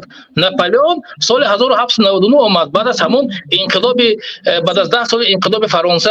اون علاقه فرانسه دو مثلا انقلاب دیگر برگزار کرد و ناپلئون اول مثلا همچون تقریبا رئیس کنسولی شد، بعد از اون خودش رو مثلا امپراتور اعلام کرد سال 1801 اگر خطا نکنم. یعنی وقتی که مردمی شد اون انقلابی که شما گفتید در فرانسه مردمی شد، ولی همون مردمی نتوانست که مثلا چیکار کند حکومت یکم رسپوبلیک فرانسه رو حمایت کند. برای همین وقتی که شما انقلاب میکنید ما انقلاب میکنیم همراه انقلاب میکنیم، ناگزیر هست که با همون منفعت‌دارا ابرقدرت‌ها باید مثلا سر میز میشینید همکاری میکنید. نمیدونم اون وقت نشان خواهد داد. من این رو میخواستم مثلا توضیح من این است. درست من یگان چیز رد کردنی نبودم برای من تصدیق کردنی بودم که مشکلی که شما گفتید. البته تقسیمات گویم منطقه آسیای مرکزی بین دولت انگلیس و شاهی روسیه، دوم این سازشنامه 1907 سال در پتربورگ این سازشنامه شده است. این سازشنامه پتربورگی میگویند. در همون وقت میانه روک فرانسه بود برای که شاهی روسیه با دولت انگلیس رابطه مستقیم نداشت، نه از برای میانه روک این فرانسه بود. در همین اساس سازشنامه میبندن و دریای امروز 5 یا که دریای اومو چی میشود؟ همون سرحد مرز بین دو دولت ابرقدرت، دولت شاهی روسیه و دولت انگلیس. بعد از برهم خوردن گوییم که بعد جنگ دوم جهان نفوذ دولت روسیه که انگلیس ضعیف می شود، اوسته به میدان سیاسی امریکا وارد می شود. همون منطقه‌ای که یک وقت از آن انگلیس بود از آن امریکا می شود، امروز از آن امریکا است و تاجیکستان همین خیلی در همون گویم که در نفوذ دولت روسیه میموند و امروز هم در نفوذ دولت روسیه است. امروز در همین جنگ اوکراین که هست این برای منطقه جنگ نکرده ایستاده است، برای لوگانسک و دونسک نه، این برای همون منطقه که نفوذ روسیه نمیخواهد که آن جایی که نفوذ دارد زمین از آن روسیه است، همچون گویم که در همون دو گوار شده است، همون چیز دادنی نیست. در گویم که بگذار که امروز تقریبا 5 میلیون آدم مرد، لیکن روسیه در اینجا منفعت دارد. منفعت شخصیش از چی است؟ بالاتر از همون میلیون انسان است. همین خیلی تاجیکستان هم چی است؟ در زیر منفعت روسیه است. حاکمیتی که حالی گفتم تور جانزاده را چی آوردم گویم که مثال آوردم، در همون جا میگن که چی است؟ روسیه مجبور کرد، رحمانوف مجبور نکرد، روسیه مجبور کرد. حتی که سازشنامه در ایران در دیگر جا گویم که در قزاقستان در دیگر چند سازشنامه‌ای بود، همه در مسکو، همه این سازشنامه‌ها از جانب روسیه شده بود و حاکمیت رحمانوف را بالای حکومت روسیه آورد. و فردا که یک حکومتی که با تاجیکستان بیاید، اگر که با یاردم کمک مردم هم بیاید، چیکار میکند؟ باید که روسیه اجازه دهد که اون نفر چیکار کند؟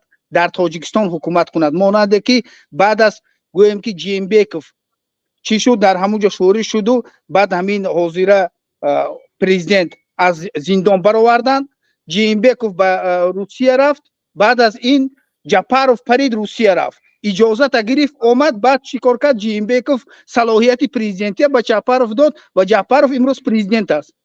همین گونه ای که خیلی که شما مصر را گفتین در مصر انقلاب شد برادران مسلمان بالای حاکمیت آمدن مرسی را آوردن به مرسی حاکمیت داد امریکا لیکن چیکار کرد داد و چند وقت صبر کرد که همون علاوه مردم چی شود خاموش شود وقتی که علاوه مردم خاموش شد باز چیکار کرد باز تغییر داد باز انسان خودش همون صادق غلام خودش سیسی را آورد بالای حکومت ماند از برای همین وقتی که شما درست قید کردید تا وقتی که کلا همه مردم آزاد نشود و دیگر قطعه هایی که مسلمان هایی که هست در حقیقت آزاد نشوند و مسلمان ها یک جایه نشود گویم که یک کوچک تاجیکستان یا ازبکستان یا که افغانستان یا که دیگر دولت ها از این دولت های ابرقدرت آزاد شده نمیتونند برای چی؟ برای اینکه این دولت های ابرقدرت منفعت شخصی خودشان رو دارند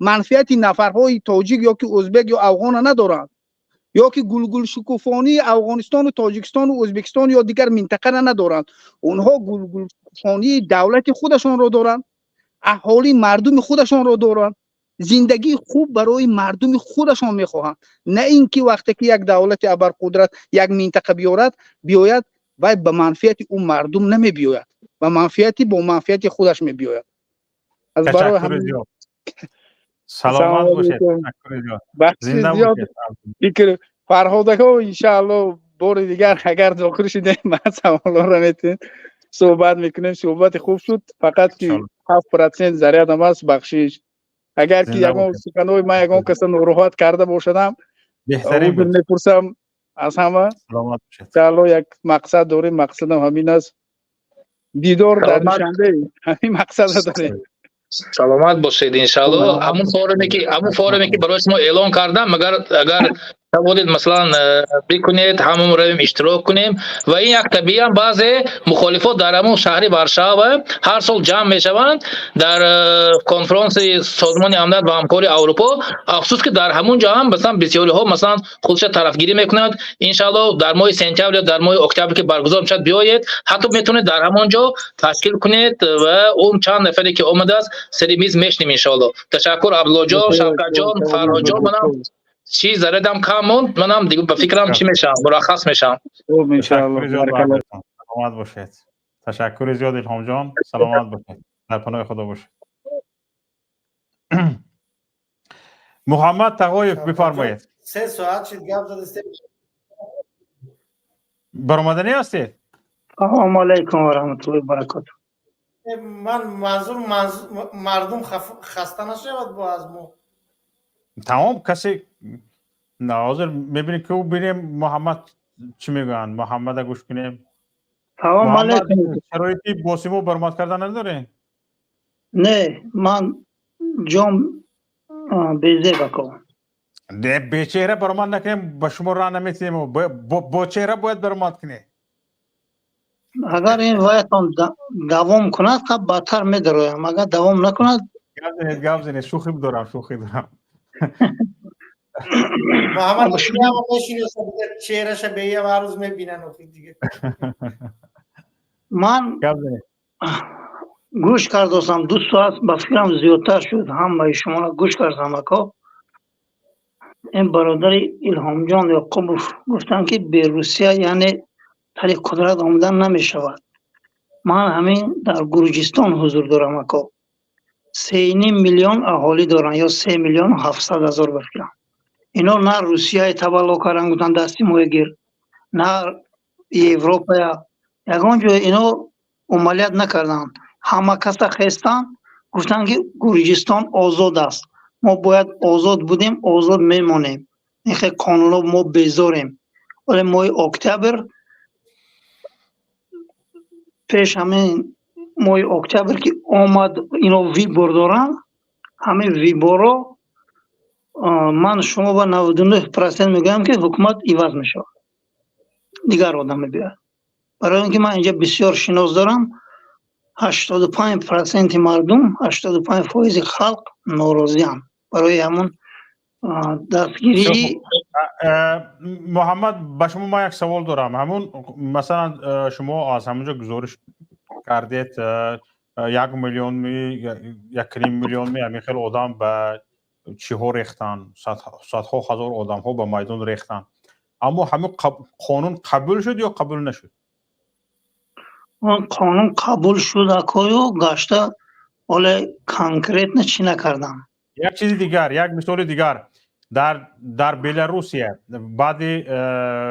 بعد انتخابات پرزیدنتی مثلا گریم با جانبداری تیخانوفسکی مثلا گریم چند میلیون آدم به میدان ریخت، زیاده از 1 میلیون. بله راستی اکو من نمیدونم، اون وقت من در زندان بودم.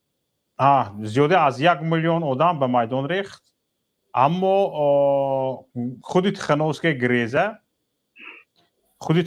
گریزه شریکانش گریزه لوکاشنکو پرزیدنت، حال آن که همین لوکاشنکو در اول انتخابات وقتی که معرکه انتخاباتی سر شده بود گپ‌هایش ضد روسیه بود.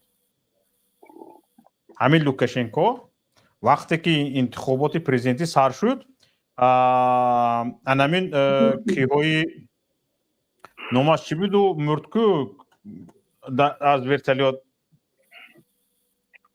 در ترکاندنش مرد، نامش چی بود دوره؟ از روسیه؟ از روسیه بله. نبیدف؟ نه او کیره؟ او پریگوژن نوم سازمانش چی بود؟ واگنر. وقتی لوکاشنکو باخبر میشد که واگنر رو توسط بلاروس ترکیه گذاشتنی هستند، او فکر میکند که پوتین این واگنر ها رو برای ویران کردن انتخابات آوردگی است، چون که همه گپ‌های لوکاشنکو چی بود؟ ضد روسیه بود. من فهمیده شدم روسیه اینجا چیکار کردن میخواد، کی به سر قدرت آوردن میخواد. حالا همون روز صحبت‌های لوکاشنکو رو گوش کنید چی خیلی بود و این چند کس آورده است اینجا، من با خبر هستم، آنها را من دستگیر میکنم. همین واگنرها را میرن در یک جایگیر میشن، در یک هتل، اگر یادتون باشد. همین چی حادثه میشود، چی حادثه نمیشود، چی به میون میباید، یک باره 180 گرادوس لوکاشنکو توپ میخورد. در همین مابین 1 و 2 ماه لوکاشنکو توپ میخورد. همونی که تمام گپش ضد روسیه بود با جانبداری روسیه میشود، مثلا با جانبداری پوتین میشود، پوتین جان میشود و لوکاشنکو در انتخابات پرزیدنتی غلبه هم میکند. او 1 میلیون آدمی به میدان ریختگی هیچ کارم کرده نمیتونه. من اوضاع در اروپا گریزه. نه اینجا با اصلا گم نیست که اینجا با یکان کسی پسی پنجره نبردن، فقط 30-40 نفر داشتن با گشت مردم رفتن، همه آزاد کردن، همه جواب شد.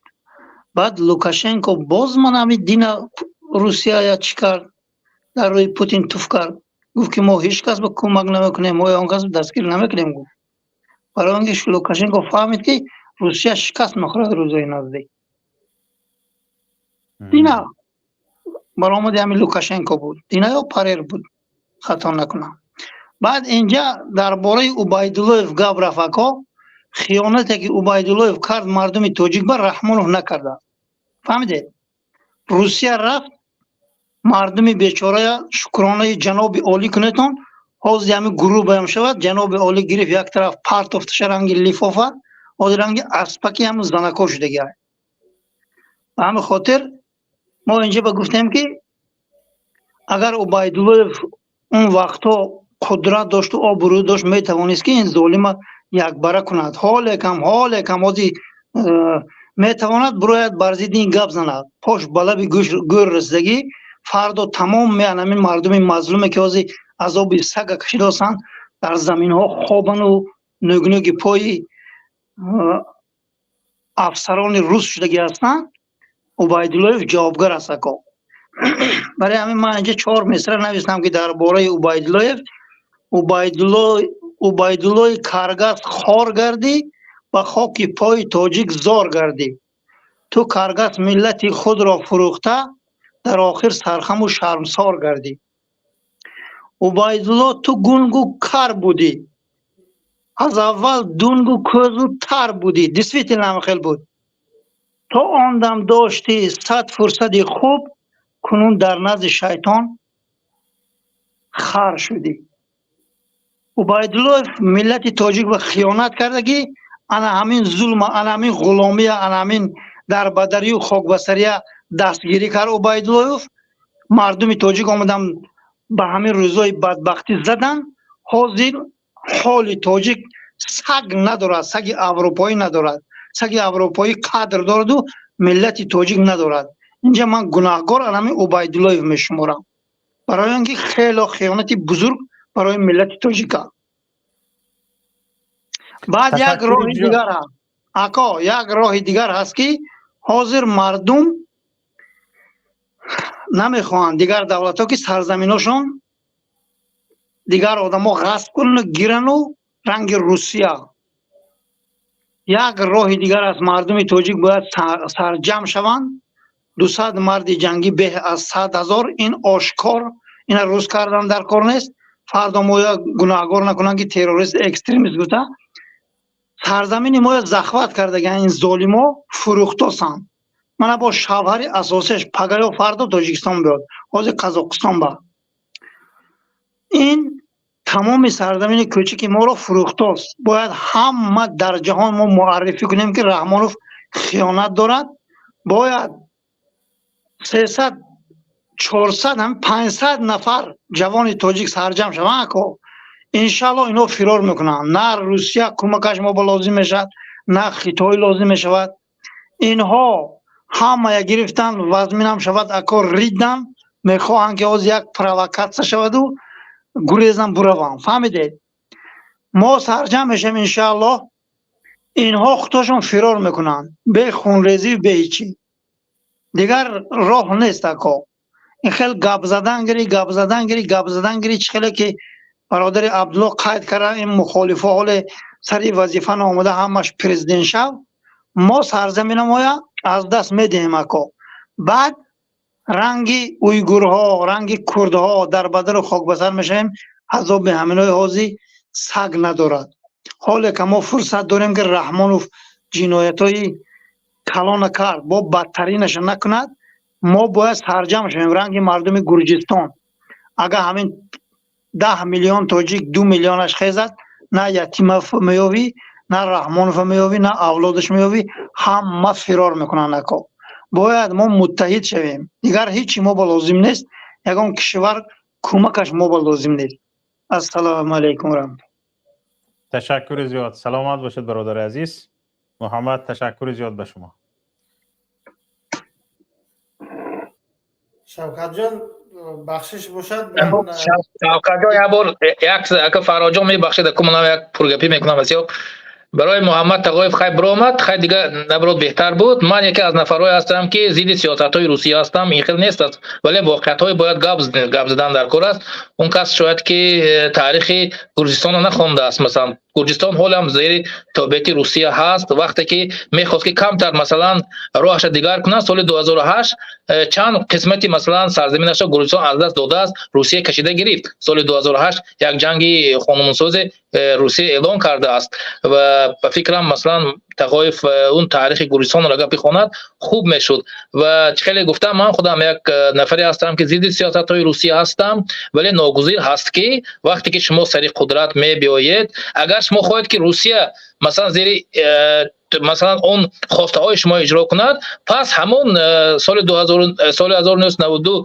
که اتحاد نیروی ابزی تاجیک مثلا دیویزی مثلا روسیه زد شما رو داخل تاجیکستان میشوید و همون دیویزی دوست یکم رو میزنید نابود میکنید اون وقت روسیه پیش شما سرش خم میکند اگر همین کار اگر کرده تواند تاجیک ان شاء الله من اینجا نقطه میگذاریم من برنامه رو با آخر رساندنیم تمام به هر دو شما یک سوال است به همین سوال جواب میتونم برنامه به آخر میرسد ان شاء الله سوال همین است ما اگر از یادتون نرفتگی باشد سرشوی برنامه درباره انقلاب یا که تبدلات پیرکی هایی که منصب بودند و وفادار امام علی رحمان بودند و اونها رو امام علی رحمان برد پشت پنجره کرد و همین صحبت ما گشت پیچید آمد به سوی روسیه زده شد، گشت پیچید آمد به سوی روسیه زده شد، گشت پیچید آمد درباره روسیه گپ رفتن گرفت. همین چی پیوستگی همین چیز دارد، بازداشت همین پیرکی ها و دخالت روسیه به سیاست تاجیکستان، یعنی هر دو جگان پیوندی دارد همین چیز.